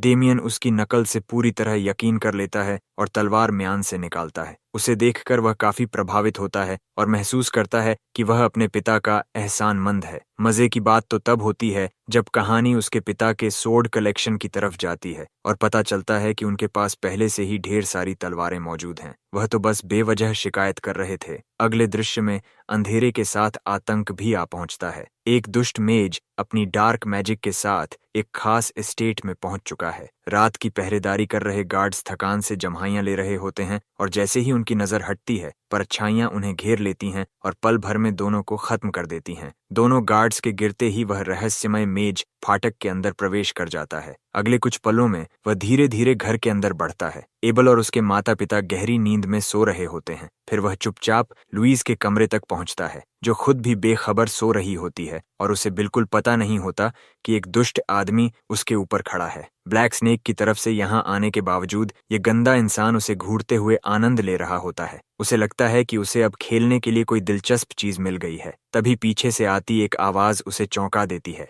वह हमारा लड़का होता है, जो दरवाजे पर खड़ा अपनी ऑरा को इतना प्रभावशाली बना रहा होता है कि और भी ज्यादा खतरनाक दिखाई दे। वह उस हरामी को घृणा भरी नजरों से देखता है और उसके इरादों पर सवाल उठाता है। डेमियन बताता है कि उसे उनके घर के आसपास एक अजीब एनर्जी महसूस हुई थी, इसलिए वह जांच करने चला आया। डार्क मेज के नजरिए से यह बात काफी दिलचस्प है। उसने एक खास तरह का मैजिक इस्तेमाल करके पूरे घर को सुला दिया था, लेकिन डेमियन उस जादू से बिल्कुल भी प्रभावित नहीं हुआ। इतना ही नहीं, डेमियन के पीछे मौजूद होने का एहसास भी उसे तब तक नहीं हुआ जब तक उसने खुद बोलना शुरू नहीं किया। सिर्फ यही बातें उसे यकीन दिलाने के लिए काफी थीं कि यह लड़का बेहद खतरनाक है। इसलिए वह तुरंत पलटकर वेजिटा की तरह अपना हमला छोड़ देता है, लेकिन हमारा लड़का उस मैजिक ब्लास्ट से बच निकलता है। डेमियन तुरंत दूसरी जगह पहुंच जाता है और डार्क मेज लगातार परेशान होता रहता है, क्योंकि उसे समझ ही नहीं आता कि आखिर हो क्या रहा है। डेमियन अपनी तलवार तैयार करता है और वही सवाल उसी पर पलट देता है, याद दिलाते हुए कि उनके घर में घुसपैठ उसी ने की है। तभी मेज को एहसास होता है कि वह दरअसल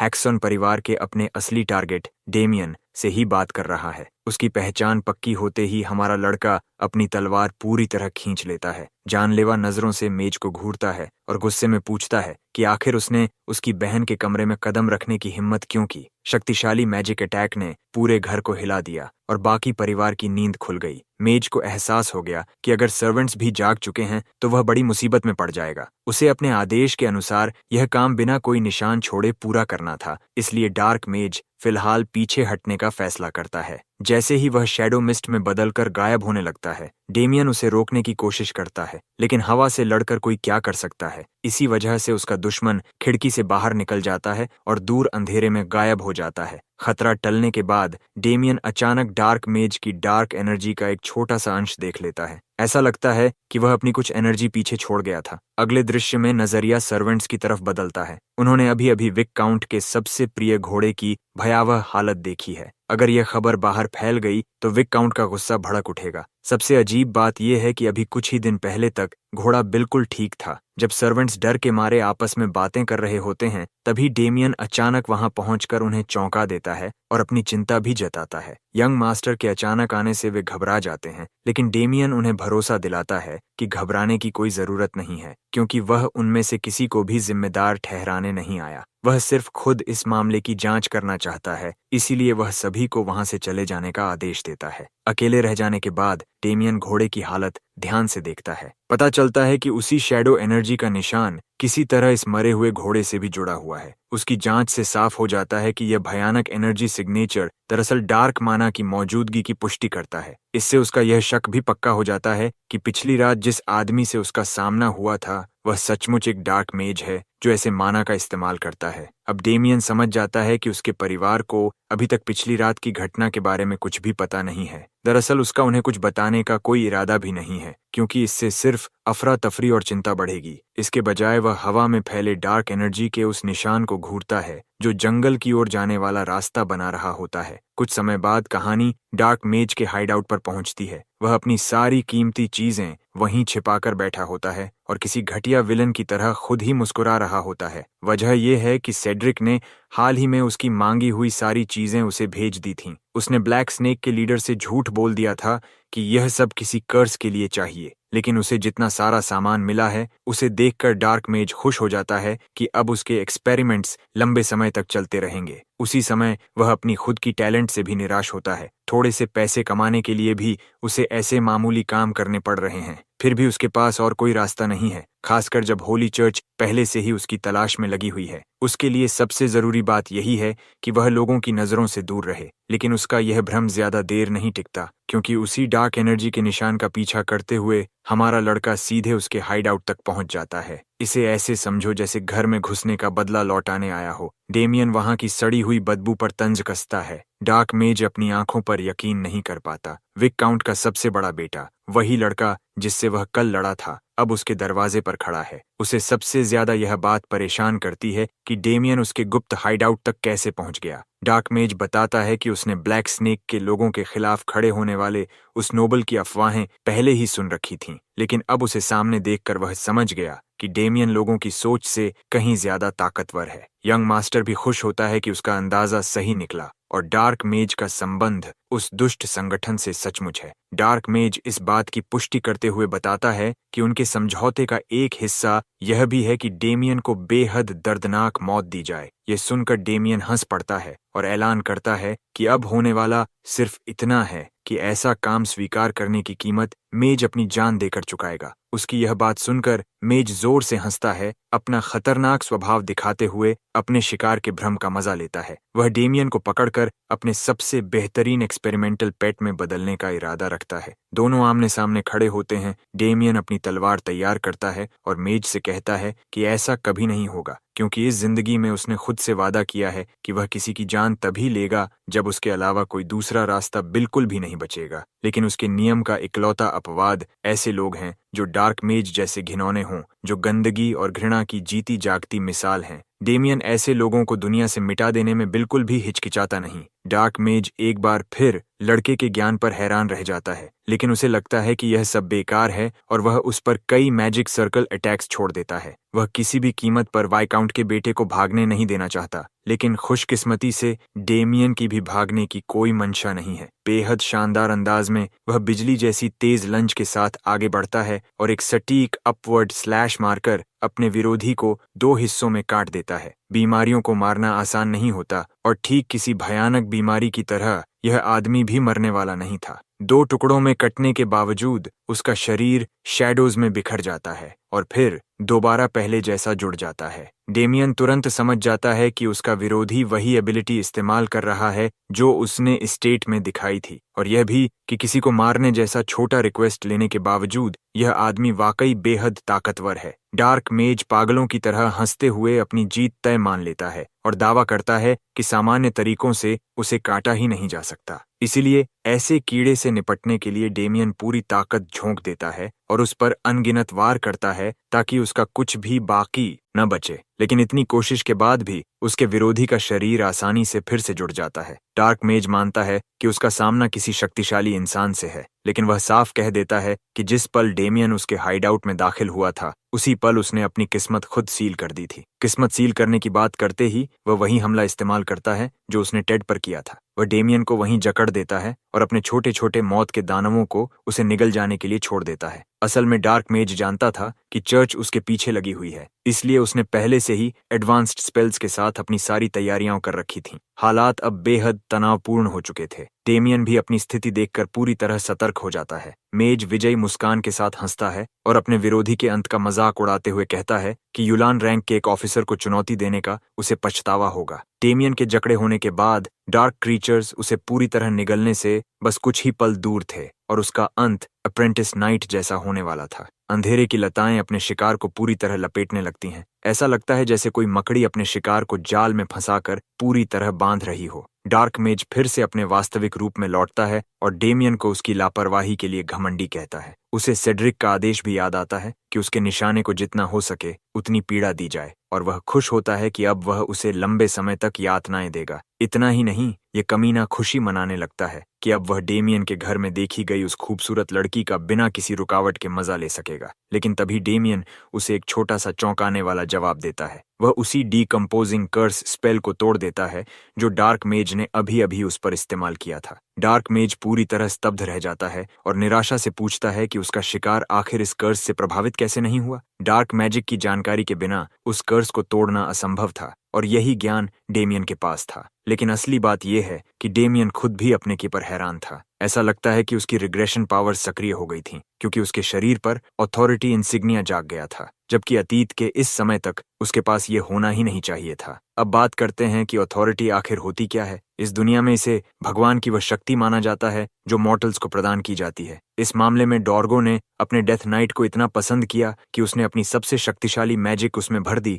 और उसे उसके साथ बांध दिया। लेकिन उसे इंडिस्ट्रक्टिबल मैजिक और अपार शक्ति देने के बाद भी डॉर्गो संतुष्ट नहीं हुआ। वह अपने डेथ नाइट, अपने परम सेवक और ईविल की तलवार से और भी अधिक चाहता था। इसलिए उसने अपना ही हाथ चीर दिया और अपनी डार्क पावर का एक हिस्सा मुक्त कर दिया, जिससे डेथ नाइट एक अल्टीमेट वेपन में बदल गया। डार्क माना का विशाल स्तंभ डेथ नाइट पर उमड़ पड़ा। डॉर्गो ने अपनी अथॉरिटी उस पर थोप दी और अंतिम हैंड साइन के साथ पूरी शक्ति डेमियन के शरीर में प्रवाहित कर दी, जिससे उसके हाथ पर एक इंसिग्निया उभर आया। उस दुष्ट शक्ति ने उसके पूरे शरीर को चीर डाला और उसे ऐसी पीड़ा दी जैसी उसने पहले कभी महसूस नहीं की थी। लेकिन यह प्रक्रिया पूरी होने तक डेथ नाइट एक ऐसे स्तर पर पहुंच चुका था जहां उसे रोक पाना लगभग असंभव था। उसे गॉड की अथॉरिटी प्राप्त हो चुकी थी और वह ऐसी शक्ति बन गया था जिससे टकराना किसी के बस की बात नहीं थी। साइड नोट, अब मुझे धीरे धीरे समझ आने लगा है कि आखिर डॉर्गो का इतना बुरा हाल क्यों हुआ। उसने सचमुच अपने डेथ नाइट को एक मिनी न्यूक्लियर वेपन बना दिया था और फिर भी सोच रहा था कि सब कुछ ठीक रहेगा। वर्तमान में लौटते हुए डेमियन को अथॉरिटी ऑफ ग्रीड का निशान याद आता है। यह वही शक्ति थी जो उसके डेथ नाइट होने के समय की थी और अब फिर से जाग उठी थी। इससे पहले कि वह इसे पूरी तरह समझ पाता, उसकी ओर एक और मैजिक ब्लास्ट आता है जिसे वह तुरंत बचकर टाल देता है। डार्क मेज उससे सीधा सवाल करता है कि आखिर वह उसके डिकम्पोजिशन स्पेल से जिंदा कैसे बच गया। डेमियन शांत होकर जवाब देता है कि उसके पास एक ट्रम्प कार्ड था, इसलिए वह बच गया। सबसे भरोसेमंद जवाब तो यही है कि यह प्लॉट आर्मर की ताकत थी और ऑथर भी यही बात साफ तौर पर दिखाता है। लड़ाई पर वापस आते हुए डेमियन अब अपने विरोधी और उसके यूलन से संबंध को समझ चुका था। यूलान दरअसल एक और ऑर्गेनाइजेशन थी जो ब्लैक स्नेक से भी कहीं ज्यादा खतरनाक थी और डार्क मैजिक का इस्तेमाल करके असैसिनेशन करती थी। उनके सामने ब्लैक स्नेक की कोई औकात नहीं थी, इसलिए यह बिल्कुल भी हैरानी की बात नहीं थी कि यह डार्क मेज इतना ताकतवर निकला। डार्क मेज भी हालात का आकलन करता है और समझ जाता है कि वह इस लड़ाई को ज्यादा देर तक नहीं खींच सकता, खासकर तब जब उसका विरोधी पूरी तरह अप्रत्याशित हो। वह अपना अल्टीमेट वेपन चर्च के लिए बचाकर रखना चाहता था, लेकिन अब उसे लगता है कि उसे अभी इस्तेमाल करने का समय आ गया है। उसकी ब्रेसलेट चमकदार हरे रंग से दमकने लगती है और उसके शरीर से माना की एक विशाल लहर फूट पड़ती है, जबकि वह धीरे धीरे खुद पर से नियंत्रण खोने लगता है। डेमियन भी तुरंत समझ जाता है कि यह आदमी डार्क माना की बेहद खतरनाक मात्रा का इस्तेमाल कर रहा है। उसके अनुमान के मुताबिक वह ब्रेसलेट माना स्टोर करने वाला कोई आर्टिफैक्ट था। अगले ही पल हालात पल भर में पूरी तरह बदल जाते हैं जब वह अपनी पूरी ताकत छोड़ देता है। वह एक इल्यूजरी बीस्ट को बुलाता है जिसकी शक्ल इतनी अजीब थी कि उसका वर्णन करना भी मुश्किल था। फिलहाल उसे अगली 5 आइज कहना ही बेहतर होगा। पूरी तरह नियंत्रण खो देने के बाद डार्क मेज गरजते हुए डेमियन की मौत की घोषणा करता है और कहता है कि वह हेलफायर में जलकर खत्म होगा। विनाश का वह दैत्य पूरी ताकत से डेमियन पर हमला करता है और उसका वार सीधे उसके शरीर पर लगता है। इतना सीधा हमला देखकर डार्क मेज एक बार फिर अपनी जीत तय मान लेता है। आखिर ऐसी हेलफायर से भला कोई इंसान कैसे बच सकता था? हेलफायर ऐसी शक्ति थी जिसे मौत के बाद भी मिटाया नहीं जा सकता था। लेकिन एक बार फिर प्लॉट आर्मर अपना काम करता है और डेमियन बिना किसी परेशानी के उन हरी लपटों के बीच से बाहर निकल आता है, यह बताते हुए कि डार्क मेज ने बहुत बड़ी गलती की है। अथॉरिटी ऑफ ग्रीड की असली ताकत यह थी कि वह डार्क मैजिक को खत्म नहीं करती, बल्कि उसे अपने अंदर समा लेती है। डेमियन पूरी तरह सुरक्षित खड़ा रहता है, जबकि वही हेलफायर उसके शरीर में समा जाती है। अब वह पहले से कहीं ज्यादा शक्तिशाली बन चुका था और खुलासा करता है कि उसकी अथॉरिटी का काम हर तरह की डार्क मैजिक को अब्सॉर्ब करना है। डार्क मेज पूरी तरह स्तब्ध रह जाता है और समझ नहीं पाता कि एक वाइकाउंट के बेटे के पास इतनी भयावह अथॉरिटी की शक्ति कैसे हो सकती है। अब इस लड़ाई को खत्म करने का समय आ चुका था। डेमियन अपनी तलवार तैयार करते हुए कहता है कि उसे किसी मरे हुए आदमी को कुछ भी समझाने की जरूरत नहीं है, लेकिन अंदर ही अंदर वह बेहद गुस्से में था कि उसे यह लड़ाई जीतने के लिए अपनी डार्क पावर्स पर निर्भर होना पड़ रहा था। फिर भी उसके पास कोई और विकल्प नहीं था, इसलिए उसे डेथ नाइट की टेक्निक्स का सहारा लेना ही पड़ा। डार्क मेज की आंखें फैल जाती हैं जब वह ऑरा ब्लेड को देखता है। डेमियन की तलवार काली ऑरा से ढकी हुई थी और यह कोई साधारण सोर्ड टेक्निक नहीं थी। ये वह कला थी जिसे केवल सोर्ड मास्टर रैंक का वॉरियर ही हासिल कर सकता था। इससे पहले कि डार्क मेज अपनी उलझन जाहिर कर पाता,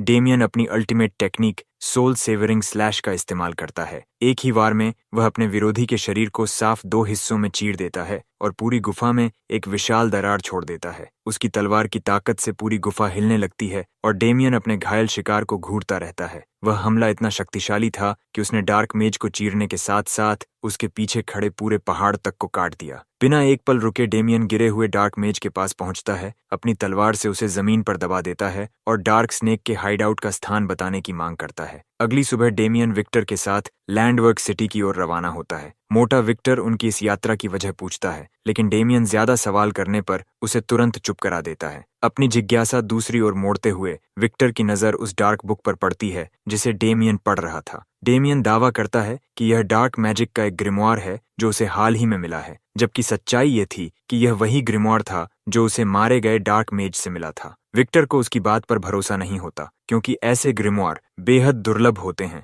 और उन्हें हासिल करना लगभग असंभव माना जाता है। लेकिन वह कुछ और कह पाता उससे पहले ही उसका ध्यान उस बोरे से आती एक अजीब और बेहद बदबूदार गंध की ओर चला जाता है जिसे डेमियन अपने साथ लेकर चल रहा था। कुछ ही देर में वे मार्केट पहुंच जाते हैं, जहां डेमियन वह बोरा विक्टर को थमाते हुए बिल्कुल सामान्य अंदाज में कहता है कि उसके अंदर एक इंसान का सिर है। विक्टर उसकी बात मानने से इनकार कर देता है और खुद बोरा खोलता है, लेकिन अंदर उसे एक बेजान आंख अपनी ओर घूरती हुई दिखाई देती है। घबराकर वह जोर से चीख पड़ता है, बोरे को दूर फेंक देता है और बुरी तरह कांपते हुए तेज तेज सांस लेने लगता है। जब वह डेमियन से इसका कारण पूछता है तो डेमियन उससे पहले उस सिर और उस किताब को पहुंचाने के लिए कहता है। वह वादा करता है कि उसके बाद सब कुछ समझा देगा। लगभग डर के मारे बेहाल हो चुका विक्टर आखिरकार उसकी बात मान लेता है। कुछ समय बाद डेमियन डार्क स्नेक हेडक्वार्टर्स के मुख्य द्वार पर पहुंचता है और पूरे आत्मविश्वास के साथ अपना परिचय देता है। शुरुआत में गार्ड्स हैक्सन नाम को गंभीरता से नहीं लेते, लेकिन जैसे ही उन्हें एहसास होता है कि यही वह लड़का है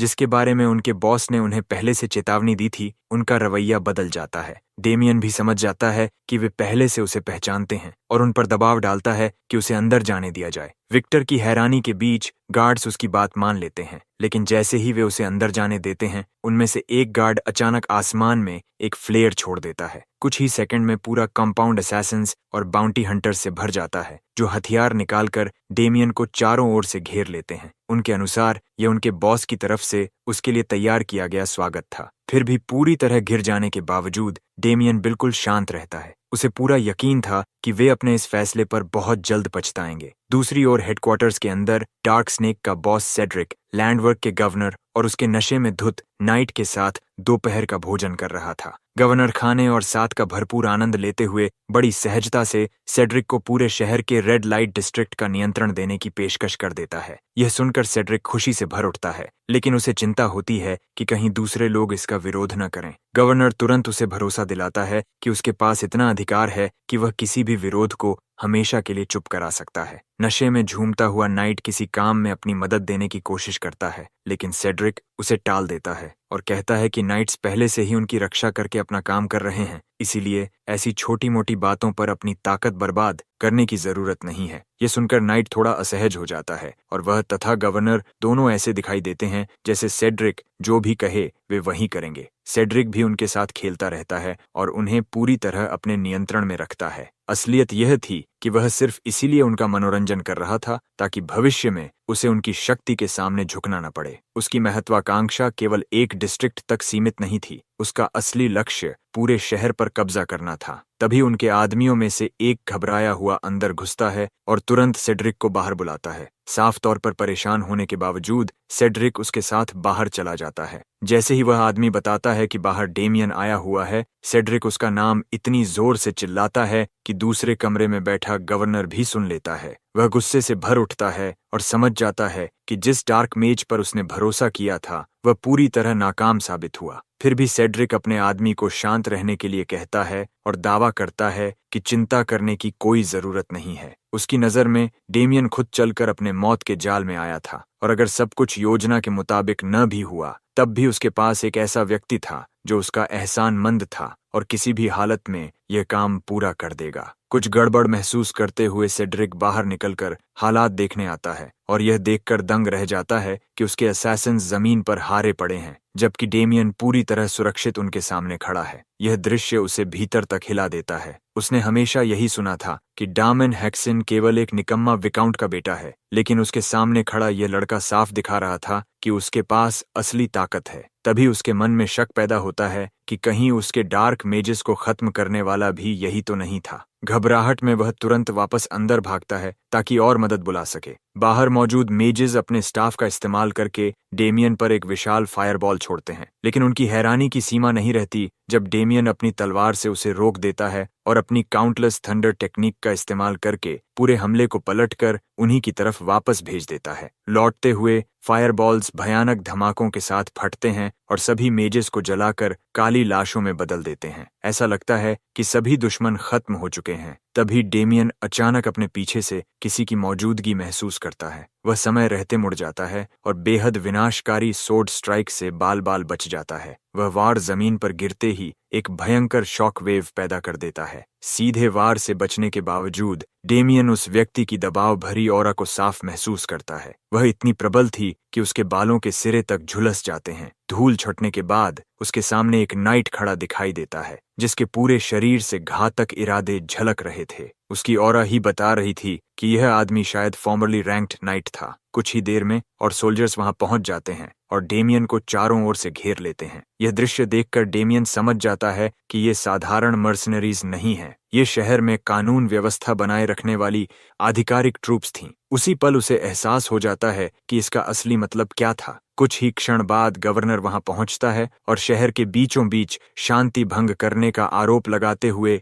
डेमियन पर चिल्लाने लगता है। सेड्रिक उसके बगल में घमंड से खड़ा रहता है, जबकि गवर्नर सबके सामने घोषणा करता है कि डेमियन को केवल सेड्रिक जैसे सम्मानित बिजनेसमैन पर हमला करने के लिए ही नहीं, बल्कि उसके कर्मचारियों पर हमला करके उन्हें मार डालने के लिए भी सजा दी जाएगी। शहर के लोग यह देखकर पूरी तरह हैरान रह जाते हैं कि गवर्नर आखिर उस मोटे आदमी का साथ क्यों दे रहा है। गवर्नर के पास आत्मविश्वास से खड़ा सेड्रिक मान लेता है कि अब डेमियन सचमुच बड़ी मुसीबत में फंस चुका है, लेकिन डेमियन बिल्कुल भी नहीं घबराता। वह सेड्रिक को ब्लैक स्नेक का लीडर पहचान लेता है और अपनी तीखी अडिग नजरों से सीधे उसी पर आरोप लगाता है। डेमियन को पहले से शक था कि ब्लैक स्नेक का लीडर कुछ प्रभावशाली लोगों से जुड़ा हुआ है, लेकिन उसका प्रभाव इतना बड़ा होगा यह उसने भी नहीं सोचा था। वह खुलेआम गवर्नर को भी लताड़ता है कि वह ऐसे आदमी का साथ दे रहा है। गवर्नर बिना विचलित हुए उससे आत्मसमर्पण करने को कहता है, लेकिन डेमियन साफ इनकार कर देता है और कहता है कि उसने कोई अपराध नहीं किया है। धीरे धीरे धैर्य खोते हुए गवर्नर अपने नाइट रॉबर्ट को आदेश देता है कि वह इस मामले को संभाले। आदेश मिलते ही रॉबर्ट आगे बढ़ता है और डेमियन से बिना विरोध किए गिरफ्तार होने को कहता है, लेकिन उसकी हैरानी का ठिकाना नहीं रहता जब उसे डेमियन की आंखों में डर की एक झलक भी दिखाई नहीं देती। इसे घमंड समझकर रॉबर्ट बिजली की गति से अपनी तलवार चलाता है। डेमियन बाल बाल बच जाता है और तलवार का वार जमीन पर गिरकर पत्थरों के टुकड़े चारों ओर उड़ा देता है। डेमियन जानता था कि उसने रॉबर्ट को भड़का दिया है, लेकिन वह यह भी समझ रहा था कि यह लड़ाई बिल्कुल आसान नहीं होगी। वह खुद को संभालने की कोशिश करता है, लेकिन रॉबर्ट का एक जबरदस्त वार उसे दूर उड़ा देता है। डेमियन अपने पैरों पर उतरने में सफल तो हो जाता है, मगर वार की ताकत उसे अंदर तक हिला देती है, जबकि उसने उसे रोकने की पूरी कोशिश की थी। लड़ाई जारी रहती है और डेमियन मन ही मन किसी के आने का इंतजार करता रहता है, लेकिन रॉबर्ट उसे जरा भी मौका नहीं देता। वह लगातार तेजी से हमला करता है और अपनी विशाल एक्स पूरी ताकत से घुमाता रहता है। जैसे ही वह एक्स डेमियन पर गिरने वाली होती है, अचानक कोई उनके बीच कूद पड़ता है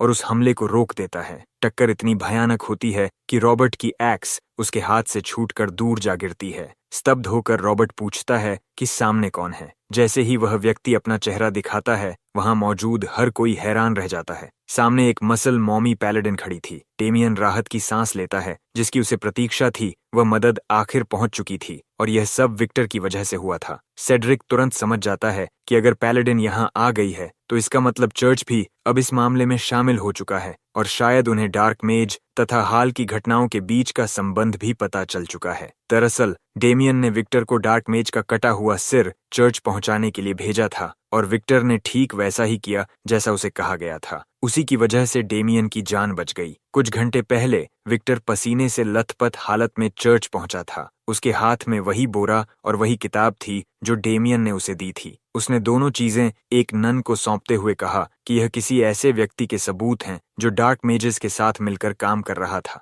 जैसे ही नन ने उस किताब को देखा उसे उसमें से निकल रही डार्क एनर्जी तुरंत महसूस हो गई। किताब के अंदर बना सिंबल देखते ही उसके चेहरे का रंग बदल गया। बिना कुछ कहे उसने विक्टर के हाथ से बोरा छीन लिया और जैसे ही उसने उसके अंदर रखा कटा हुआ सिर देखा वह तुरंत पहचान गई कि यह यूलॉन के उस ऑफिसर का सिर था जिसकी लंबे समय से तलाश की जा रही थी। उसने बिना एक पल गंवाए अपना नन वाला वस्त्र उतार दिया और उसके नीचे छिपा उसका बेहद मांसल शरीर दिखाई देने लगा। फिर उसने तुरंत विक्टर से पूछा कि उसे ये चीजें किसने भेजी हैं। अब वर्तमान में लौटते हुए वह पैलेडिन डामियन से आखिरकार मिलने को लेकर उत्साहित दिखाई देती है और सबके सामने घोषणा करती है कि अब से यह पूरा मामला चर्च संभालेगा। डेमियन सम्मानपूर्वक उसकी बात मान लेता है। यही वह परिणाम था जिसकी उसे शुरुआत से उम्मीद थी। अपने भगवान की सेवा में समर्पित पैलेडिन्स अपनी दया और करुणा के लिए जाने जाते हैं, लेकिन जब बात डीमंस और डार्क आर्ट्स की आती है तो वे जरा भी दया नहीं दिखाते। उस समय वे बेहद कठोर और लगभग कट्टर बन जाते हैं।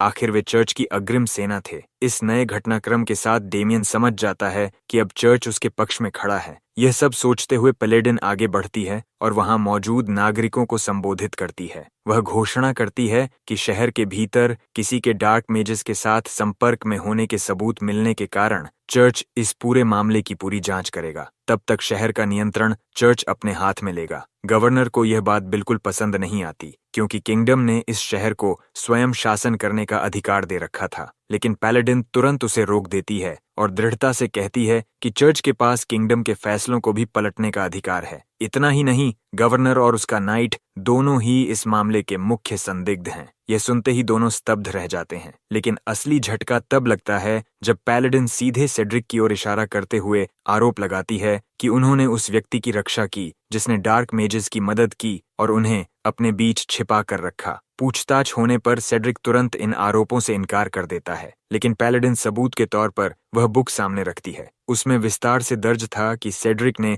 डार्क मेज के लिए जरूरी सामान खरीदा था। यह देखकर सेड्रिक गुस्से से आग बबूला हो जाता है कि डार्क मेज ने हर लेन देन का रिकॉर्ड लिख कर रखा था। जैसे ही सोल्जर्स सेड्रिक के खिलाफ हो जाते हैं वह और उसके आदमी अपनी बेगुनाही की भीख मांगने लगते हैं, लेकिन अब बहुत देर हो चुकी थी। पैलेडिन आदेश देती है कि जांच के लिए उन सभी को हिरासत में लिया जाए। जब उन्हें ले जाया जा रहा होता है गवर्नर की नजर डेमियन पर पड़ती है और उसे समझ आ जाता है कि यह सब उसी की योजना थी। अब उसके मन में एक साथ गुस्सा और डर दोनों भर जाते हैं। उसे समझ नहीं आता कि चर्च अब उसके साथ क्या करेगा। इसी बीच सेड्रिक आखिरी बार बच निकलने की कोशिश करता है। वह गवर्नर के नाइट को भड़काता है और कहता है कि वह कार्रवाई करे और किसी साधारण लड़के को उन्हें फंसाने न दे। नाइट कुछ पल सोचता है और फिर सबको चौंकाते हुए चर्च के गार्ड्स की पकड़ से छूट जाता है। वह सीधे पैलेडिन पर हमला कर देता है ताकि उसे हराकर वहां से भाग सके, लेकिन उसका वार पूरी तरह खाली चला जाता है। अगले ही पल पैलेडिन बिजली जैसी तेजी से पलटवार करती है और उसके पेट पर इतना भयानक मुक्का मारती है कि वह उसी जगह मर जाता है। पैलेडिन के अनुसार जो भी भगवान के मार्ग में बाधा बनेगा उसे डिवाइन विल के अनुसार दंड मिलेगा। नाइट का अंत देखकर सेड्रिक बिना समय गंवाए घुटनों पर बैठ जाता है, जबकि गवर्नर अब भी विरोध करता रहता है। दूसरी ओर डेमियन और विक्टर केवल यह दृश्य देख रहे थे जहां ब्लैक स्नेक का लीडर पूरी भीड़ के सामने घुटनों पर झुका हुआ था। डेमियन मन ही मन विक्टर का धन्यवाद करता है। अपनी समझ के अनुसार वह महसूस करता है कि पैलेडिन उसकी अपेक्षा से भी अधिक शक्तिशाली है। उसकी ऑरा और प्रेजेंस देखकर वह अंदाजा लगाता है कि वह शायद एज्योर फ्लेम की अप्रेंटिस है। एज्योर फ्लेम को चर्च का सबसे शक्तिशाली वॉरियर माना जाता है, जो अनेक ताकतवर दुश्मनों को हराने के लिए प्रसिद्ध है। इसी सोच में डूबे डेमियन को पैलेडिन उसके नाम से पुकारती है और यूलान के डार्क मेज को खत्म करने के लिए उसका धन्यवाद करती है। वह उसे भरोसा दिलाती है कि चर्च उसके प्रयासों को मान्यता देगा और उस पर कोई आरोप नहीं लगाया जाएगा। वह यह भी बताती है कि चर्च जानता है कि डेमियन ने उनसे केवल डार्क मेज की सूचना देने के लिए संपर्क नहीं किया था, बल्कि ब्लैक स्नेक संगठन पर अपने हमले को सही ठहराने के लिए भी इस पूरे मामले का इस्तेमाल किया था। यह सुनकर डेमियन माफी मांगता है और बताता है कि डार्क मेज ने उसके परिवार को नुकसान पहुंचाने की कोशिश की थी। उसकी बात सुनकर पैलेडिन भावुक हो जाती है और उसे किसी भी गलती से मुक्त घोषित कर देती है। वह यह भी पुष्टि करती है कि डार्क मेज के सिर पर रखा गया 1000 गोल्ड कॉइन्स का इनाम उसे दिया जाएगा। इतनी बड़ी रकम से एक छोटा कासल खरीदा जा सकता था, लेकिन डेमियन गोल्ड नहीं मांगता। उसकी जगह वह चर्च की माना कल्टीवेशन टेक्निक में से एक मांगता है। यह अनुरोध सुनकर पैलेडिन सचमुच हैरान रह जाती है। इतनी शक्ति रखने के बावजूद डेमियन अभी भी उन्नत प्रशिक्षण चाहता था, लेकिन डेमियन सच्चाई जानता था। उसने अथॉरिटी स्किल की मदद से डार्क मेज को तो हरा दिया था, मगर भविष्य में आने वाली कठिन परीक्षाओं से बचने के लिए उसे और अधिक शक्तिशाली बनना ही होगा। इसी कारण उसे पैलेडिन्स द्वारा इस्तेमाल की जाने वाली एडवांस्ड माना ट्रेनिंग टेक्निक की जरूरत थी। वह बताता है कि अभी तक उसने उसका केवल बेसिक लेवल ही सीखा है और अब वह उसके एडवांस्ड स्टेज में महारत हासिल करना चाहता है। यह सुनकर पैलेडिन और भी चौंक जाती है। केवल बेसिक टेक्निक के सहारे इतनी ताकत हासिल करना लगभग असंभव माना जाता था। वह डेमियन के शरीर से निकलती विशाल ऑरा को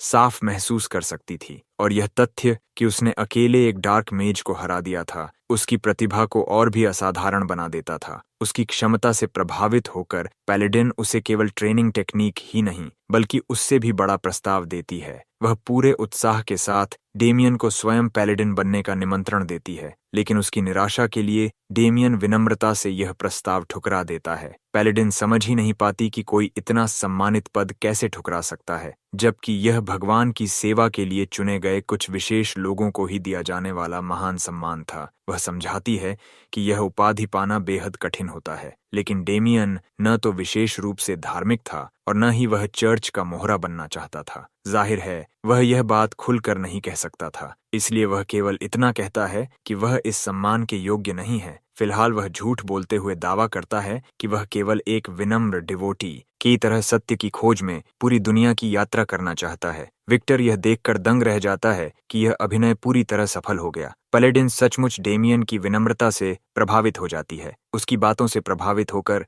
एग्नेस उसे मना टेक्निक सीखने की अनुमति देने के लिए तैयार हो जाती है और मुस्कुराते हुए कहती है कि वह जब चाहे चर्च आ सकता है। इसके बाद वह अपना परिचय देते हुए बताती है कि उसका नाम एग्नेस है और वह एज्योर फ्लेम की पहली अप्रेंटिस है। डेमियन सम्मान पूर्वक उसका नाम स्वीकार करता है और फिर उससे एक आखिरी काम करने की अनुमति मांगता है। एग्नेस पहले थोड़ा हैरान होती है, लेकिन अगले ही पल वह देखती है कि डेमियन सीधे सेड्रिक के पास जाता है और बिना किसी झिझक के उसके मुंह पर जोरदार मुक्का मार देता है। इसके तुरंत बाद वह उसे इतनी ताकत से लात मारता है कि सेड्रिक उड़ता हुआ सड़क के दूसरी तरफ जा गिरता है। तभी जाकर डेमियन के मन को सच्ची तसल्ली मिलती है। इस तरह वह और विक्टर ठीक वही हासिल कर चुके थे जिसके लिए वे यहाँ आए थे। उधर लायन ब्लूम फैमिली एस्टेट में इरविन का पिता घटना की खबर मिलते ही भागता हुआ अपने बेटे के पास पहुंचता है। डर से कांपता हुआ इरविन दावा करता है कि डेमियन ने उसे फोक से मारने की कोशिश की थी। ये सुनते ही उसका पिता गुस्से से आग बबूला हो जाता है। वह गरज कर पूछता है कि आखिर किसकी इतनी हिम्मत हुई कि उसके बेटे पर हाथ उठाए। गार्ड्स जब बताते हैं कि वह हाउस हैक्सॉन का डेमियन था तो उसका गुस्सा और बढ़ जाता है। उसके लिए यह बात असहनीय थी कि डेमियन जैसा उसके हिसाब से नीच इंसान चालाकी भरे तरीकों से उसके बेटे को हरा दे। वह गुस्से में कमरे का फर्नीचर तोड़ना शुरू कर देता है। बदले की आग में जलते हुए वह अपने आदमियों को आदेश देता है कि डेमियन को किसी कुत्ते की तरह घसीटकर तुरंत उसके सामने लाया जाए। इसी दौरान हैक्सन परिवार के घर पर पैलेडिन एग्नेस अपने साथियों के साथ पहुंचती है और डेमियन के पिता का अभिवादन करती है। उन्हें देखते ही डेमियन के पिता नाराज हो जाते हैं। उन्हें गुस्सा आता है कि उनका बेटा न सिर्फ मुसीबत खड़ी करके आया बल्कि उनके हिसाब से पागलों का एक पूरा झुंड भी घर ले आया। एग्नेस पूरी विनम्रता से बताती है कि उनका आना एक हेरेटिक की जांच से जुड़ा हुआ है, नाराज होने के बावजूद डेमियन के पिता को चिंता होने लगती है कि उनका घर 4 अतिरिक्त मेहमानों को कैसे ठहराएगा। लेकिन जैसे ही एग्नेस कुछ गोल्ड देने की पेशकश करती है, उनका घर मानो जादुई तरीके से अचानक बड़ा हो जाता है। बाद में जब डेमियन के माता पिता अपने कमरे में चले जाते हैं, एग्नेस उसे अपने यहाँ ठहरने की अनुमति देने के लिए धन्यवाद देती है। डेमियन ने कभी नहीं सोचा था कि वह उससे ऐसी कोई विनती करेगी, लेकिन उसकी हैरानी यहीं खत्म नहीं होती। एग्नेस कहती है कि वह उससे कुछ निजी सवाल भी पूछना चाहती है, शायद गॉस्पेल फैलाने के अपने काम के तहत वह ऐसा करना चाहती थी। तभी डेमियन के माता पिता उनकी बातचीत सुन लेते हैं और उसे किसी प्रेम प्रसंग की तरह गलत समझ बैठते हैं, जिससे डेमियन और भी ज्यादा शर्मिंदा हो जाता है। आखिरकार एग्नेस असली बात पर आती है। वह डेमियन को वही माना ट्रेनिंग टेक्निक देती है जिसकी उसने मांग की थी, और उसके साथ एक सोर्ड टेक्निक भी सौंपती है। वह समझाती है कि ये दोनों टेक्निक्स एक दूसरे के साथ पूरी तरह मेल खाती हैं। विनाशकारी सोर्ड स्टाइल और एडवांस्ड एनर्जी कल्टीवेशन मेथड वाली ये दोनों किताबें डेमियन ने अपनी पिछली जिंदगी में भी कभी नहीं देखी थीं। जैसे ही वह उनमें से एक किताब पलटना शुरू करता है, एग्नेस लगातार बताती रहती है कि इन्हें हासिल करना कितना मुश्किल था। वह यह भी जताती है कि उसने उसकी मदद करने के लिए कितनी मेहनत की। इतना ही नहीं, वह खुलासा करती है कि जब उसने सारी रिपोर्ट अपने मास्टर को दी तो स्वयं एज्योर फ्लेम ने भी डेमियन को पैलेडिन्स में शामिल करने में रुचि दिखाई। इसके बाद वह एक बार फिर उसे उनके ऑर्डर में शामिल होने का निमंत्रण देती है, लेकिन डेमियन हमेशा की तरह फिर से मना कर देता है। एग्नेस इस बार उस पर जोर नहीं देती, वह केवल मुस्कुराती है, कहती है कि अगर उसे कभी किसी मदद की जरूरत हो तो वह बेझिझक चर्च आ सकता है, और फिर वहां से चली जाती है। उसे जाते हुए देखकर डेमियन के मन में एक ही बात साफ हो जाती है, एग्नेस सचमुच एक कट्टर फैनेटिक थी। दूसरी ओर डार्क मेज की तबाह हो चुकी गुफा के अंदर चर्च के इन्वेस्टिगेटर्स सावधानी से घटनास्थल की जांच कर रहे थे। उनमें से एक साफ तौर पर हैरान था कि उसे अब भी यकीन नहीं हो रहा था कि डेमियन जैसा एक लड़का डार्क मैजिक में प्रशिक्षित मेज को हरा सकता है। दूसरा इन्वेस्टिगेटर भी उसकी बात से सहमत था, लेकिन उसने कहा कि लेडी एग्नेस ने इस बारे में कोई संदेह नहीं जताया है। फिर भी यह पूरा मामला दोनों को परेशान कर रहा था। तभी एग्नेस खुद वहां पहुंचती है और उनकी शंकाओं का सीधे जवाब देती है। वह मानती है कि उनका शक करना स्वाभाविक है, लेकिन वह पूरी तरह आश्वस्त है कि डेमियन सच बोल रहा है। एक इन्वेस्टिगेटर कहता है कि फिर भी वे समझ नहीं पा रहे कि उसने यह सब कैसे किया। जवाब में एग्नेस बताती है कि वे डेमियन से पूरी घटना पहले ही सुन चुके हैं। वह समझाती है कि जिस दिन उसका सर्वेंट डार्क मेज का कटा हुआ सिर लेकर चर्च आया था, उस दिन उसे भी डेमियन की क्षमता पर संदेह था। इसीलिए बाद में जब असैसिन्स ने उस पर हमला किया तो वह छिपकर उसे देखने के लिए वहीं रुक गई। उसकी उम्मीदों के विपरीत डेमियन ने उन सभी को पूरी तरह परास्त कर दिया, लेकिन जिसने उसे सबसे ज्यादा चौंकाया वह यह था कि डेमियन ने केवल अपनी तलवार से एक फायरबॉल को पलट दिया था। ये सुनते ही दोनों इन्वेस्टिगेटर्स पूरी तरह अविश्वास में पड़ जाते हैं, लेकिन एग्नेस समझाती है कि उसने ऐसे वॉरियर्स के बारे में सुना है जो एक निश्चित स्तर तक पहुंचने के बाद केवल अपनी स्किल और ऑरा कंट्रोल के दम पर मैजिक अटैक्स को भी मोड़ सकते हैं। इन्वेस्टिगेटर्स में से एक अनुमान लगाता है कि शायद डेमियन एक स्वॉर्ड मास्टर है, लेकिन एग्नेस इस बात को लेकर निश्चित नहीं होती। फिर भी उसे पूरा विश्वास था कि डेमियन कम से कम एक असाधारण प्रतिभाशाली वॉरियर जरूर है। वह यह भी बताती है कि यूलन की हार के बाद उसने डेमियन को अपने मास्टर से मिलवाने के बारे में सोचा था, क्योंकि उसे लगा कि वह चर्च के लिए एक बेहद मूल्यवान व्यक्ति साबित हो सकता है। इतना कहकर वह दोनों इन्वेस्टिगेटर्स को सख्त आदेश देती हैं कि वे बेकार के संदेह छोड़कर अपने काम पर ध्यान दें। उधर हैक्सीन एस्टेट के बाहर हाउस लायन ब्लूम का एक ऑफिशियल नाइट पहुंचता है, जिसके पीछे 2 अप्रेंटिस नाइट्स चल रहे थे। वह स्थान की पुष्टि करता है और उनमें से एक युवा नाइट सिर हिलाकर उसकी बात मान लेता है। इसके बाद उनका लीडर एक बार फिर उनका मिशन दोहराता है कि उन्हें हाउस हैक्सन के डेमियन को गिरफ्तार करना है। उसके अनुसार यह काम बहुत आसान होना चाहिए, लेकिन वह साफ कर देता है कि उसका असली इरादा डेमियन को बुरी तरह पीड़ा देना है। उसके लिए यह अर्विन के अपमान का निजी बदला था। तभी उसकी नजर एक बूढ़े आदमी पर पड़ती है जो मुश्किल से चलते हुए वहां से गुजर रहा था। वह उसे रोककर पूछता है कि क्या वह विकाउंट हैक्सिन के घर का नौकर है। बूढ़ा जैसे ही इसकी पुष्टि करता है, नाइट बिना एक पल गंवाए अपनी तलवार चलाकर उसे वहीं मार गिराता है। बेचारे बूढ़े ने आखिर किया ही क्या था। नाइट के अनुसार लायन क्रेस्ट के सामने एक साधारण सर्वेंट का झुककर सम्मान न करना सबसे बड़ा अपमान था। वहीं एक अप्रेंटिस नाइट धीरे से समझ जाता है कि शायद वह बूढ़ा अंधा था, लेकिन कमांडर को इसकी जरा भी परवाह नहीं होती। बिना किसी पछतावे के वह अपने आदमियों को आदेश देता है कि एस्टेट के अंदर घुसते ही डेमियन को घसीट कर बाहर लाए और बाकी सभी लोगों को भी मार डालें। आदेश मिलते ही नाइट्स तेजी से आगे बढ़ते हैं और सीधे मुख्य द्वार पर सफाई कर रहे विक्टर की ओर दौड़ पड़ते हैं। इसी समय जंगल की गहराइयों में लेडी एग्नेस और उसकी टीम आराम से खड़ी आपस में बातचीत कर रही थी। एग्नेस बताती है कि गुफा पूरी तरह ढह जाने की वजह से उन्हें उम्मीद के मुताबिक जानकारी नहीं मिल सकी। फिर भी वह सभी को भरोसा दिलाती है कि उन्होंने अपना काम अच्छी तरह किया है। तभी अचानक उनकी नजर किसी ऐसी चीज पर पड़ती है जो उन्हें वहीं रोक देती है। सामने एक बड़ी चट्टान पर डेमियन शांत भाव से बैठा था और बेहद अद्भुत तरीके से मैजिक का संचालन कर रहा था। यह दृश्य देखकर सभी की आंखें फैल जाती हैं। एग्नेस अविश्वास से उसे घूरती रहती है और समझ नहीं पाती कि आखिर यह हो क्या रहा है और वह ऐसा कैसे कर पा रहा है। उसे यह सब असाधारण लगता है, जबकि उसे यह भी नहीं पता कि डेमियन कौन सी टेक्निक का इस्तेमाल कर रहा है। तभी उसके मन में एक बात जुड़ने लगती है। जो डिस्ट्रक्टिव एनर्जी टेक्निक उसने डेमियन को दी थी वह दरअसल एक कल्टीवेशन मेथड थी। अगर कोई उसे उसकी सर्वोच्च अवस्था तक पहुंचा दे तो वह आसपास की मैना को स्वतंत्र रूप से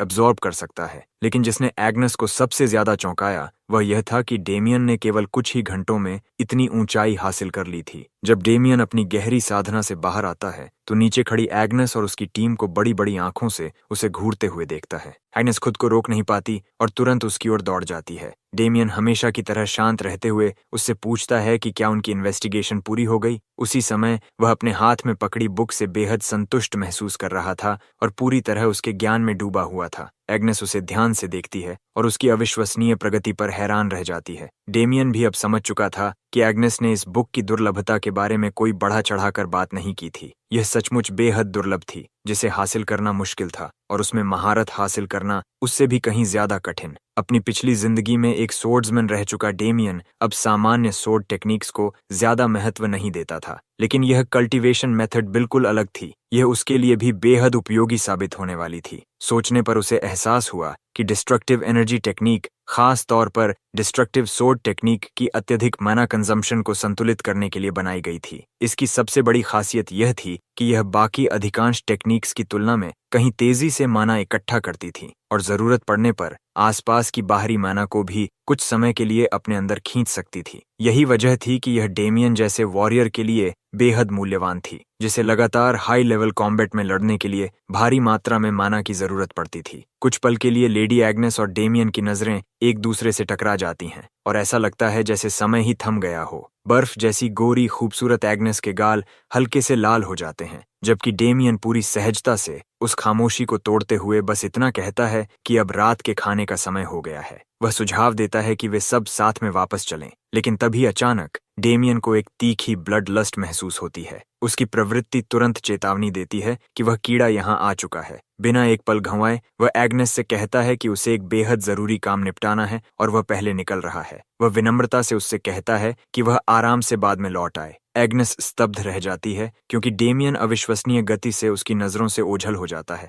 जबकि उसने माना की बेहद कम मात्रा का इस्तेमाल किया था। उसी पल एग्नेस समझ जाती है कि डेमियन अपनी माना को अविश्वसनीय सटीकता के साथ नियंत्रित करता है। वह मन ही मन सोचने लगती है कि आखिर डेमियन की असली सीमा कहाँ तक है। उधर हाउस हैक्सन में हालात पूरी तरह हिंसक हो चुके थे। नाइट लेवेंडर बेरहमी से विक्टर की पिटाई कर रहा था और उसके पेट पर एक बेहद भयानक मुक्का जड़ देता है। विक्टर जमीन पर गिर पड़ता है और दया की भीख मांगने लगता है, लेकिन नाइट रुकने वाला नहीं था। वह हर वार के साथ विक्टर को गालियां देता रहता है, जबकि गैरिक और एल्पस पास खड़े इस क्रूर दृश्य का ऐसे आनंद ले रहे थे जैसे कोई तमाशा देख रहे हों। विक्टर दर्द से चीखता रहता है, लेकिन इससे उन पर कोई असर नहीं पड़ता। तभी अचानक विकाउंट पॉल वहां पहुंच जाता है और नाइट्स को तुरंत रुकने का आदेश देता है। गैरिक उसे देखते ही पहचान लेता है। वह स्वयं विकाउंट पॉल हैक्सन था। पॉल जल्दी से विक्टर के पास पहुंचता है और उसे अपनी बाहों में उठा लेता है। विक्टर बेहोश पड़ा था, उसका पूरा शरीर चोटों से भरा हुआ था। आंखों में उबलते गुस्से के साथ पॉल पूछता है कि आखिर किस तरह के नाइट्स निर्दोष लोगों पर इस तरह हमला करते हैं, जबकि हाउस लायन ब्लूम पहले ही हाउस हैक्सन के साथ इससे भी बुरा कर चुका है। विक्टर ने तो उसके सामने कुछ भी नहीं किया था। तभी गैरिक आगे बढ़कर घोषणा करता है कि मार्की लायन ब्लूम ने डेमियन हैक्सन को तुरंत सौंपने का आदेश दिया है। वह ठंडे स्वर में चेतावनी देता है कि अगर उन्होंने यंग मास्टर को उनके हवाले नहीं किया तो हाउस हैक्सन की पूरी जमीन इसकी भारी कीमत चुकाएगी। वाइकाउंट पॉल को बदले की उम्मीद तो थी, लेकिन इतनी बड़ी नहीं। फिर भी वह बिना डरे खड़ा रहता है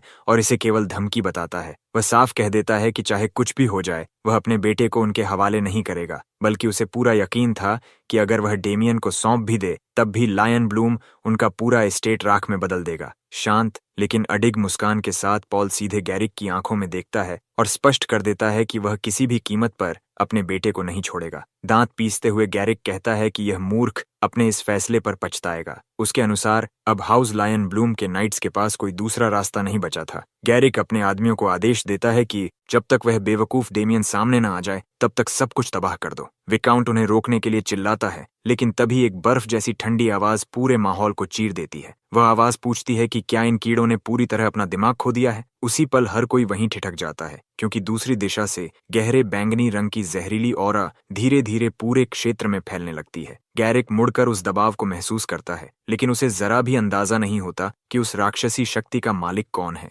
वहीं एल्पस और लैवेंडर उसी जगह जड़ हो जाते हैं। डेमियन की ऑरा ने उन्हें पूरी तरह जकड़ लिया था। वे एक उंगली तक नहीं हिला पा रहे थे। डेमियन शांत कदमों से आगे बढ़ता है, विक्टर के पास घुटनों के बल बैठता है और यह देखने लगता है कि उसका वफादार सर्वेंट अभी जिंदा है या नहीं। विक्टर की हालत पर एक नजर डालते ही उसके भीतर का गुस्सा भड़क उठता है। नियंत्रित लेकिन बेहद तीखी आवाज में डेमियन नाइट से कहता है कि उनकी किस्मत अच्छी है कि विक्टर इतना मजबूत निकला, क्योंकि अगर उसकी मौत हो जाती तो वह बिना एक पल सोचे उन सभी को यहीं खत्म कर देता। उसकी इस धमकी का भार महसूस करते ही गैरिक का शरीर तन जाता है और आखिर उसे समझ आ जाता है कि यह भयानक मौजूदगी और कोई नहीं बल्कि वही कुख्यात डेमियन हैक्सीन है। और साफ था कि उसमें मार्की तक को चुनौती देने की हिम्मत थी। फिर भी गैरिक उपहास करते हुए खुद से कहता है कि डेमियन केवल एक पागल आदमी है जो खुद को बहुत बड़ा समझने लगा है, या फिर शायद किसी नोबल को किसी सस्ती चाल से हराने के बाद उसका घमंड 7वें आसमान पर पहुंच गया है। किसी भी हालत में वह अब और बर्दाश्त करने के मूड में नहीं था। वह अपने आदमियों पर चिल्लाता है और आदेश देता है कि डेमियन की दोनों टांगें तोड़कर उसे उसके सामने घुटनों के बल झुका दो। बिना किसी हिचकिचाहट के एल्पस और लैवेंडर एक साथ आगे बढ़ते हैं और आदेश पूरा करने के लिए हमला कर देते हैं, लेकिन अगले ही पल डेमियन बिजली जैसी तेजी से अपनी तलवार निकालता है और उनके हमलों को बेदागा सटीकता के साथ रोक देता है। स्टील की टक्कर से चारों ओर चिंगारियां उड़ने लगती हैं। डेमियन पीछे हटने वालों में से नहीं था, बल्कि वह तो उस माना को आजमाने का इंतजार कर रहा था जिसे वह लगातार इकट्ठा कर रहा था। अब जब डिस्ट्रक्टिव एनर्जी टेक्निक उसके पूरे शरीर में बह रही थी, उसकी असली लड़ाई अभी शुरू हुई थी। डेमियन एक पल भी बर्बाद नहीं करता। वह लैवेंडर का हाथ पकड़कर पूरी ताकत से मरोड़ देता है, जिससे नाइट दर्द से जोर से चीख उठता है। इसके तुरंत बाद डेमियन उसके सीने पर एक जबरदस्त मुक्का मारता है और उसे कचरे की तरह पूरे आंगन के पार उड़ाकर फेंक देता है। डेमियन हल्की मुस्कान देता है। उसने कभी नहीं सोचा था कि ये गिनी पिग्स खुद ही लाइन लगाकर उसके पास आ जाएंगे। अपने साथी की बुरी हालत देखकर ओपल्पस तुरंत हमला करने के लिए दौड़ता है, लेकिन डेमियन उसकी ठुड्डी पर इतनी तेज किक मारता है कि वह कचरे की तरह हवा में उड़ जाता है। डेमियन इस बार बिल्कुल भी रहम नहीं कर रहा था। वह अपनी सारी ताकत और एबिलिटीज का पूरा इस्तेमाल करने के लिए तैयार था। तभी हाउस लायन ब्लूम का ऑफिशियल नाइट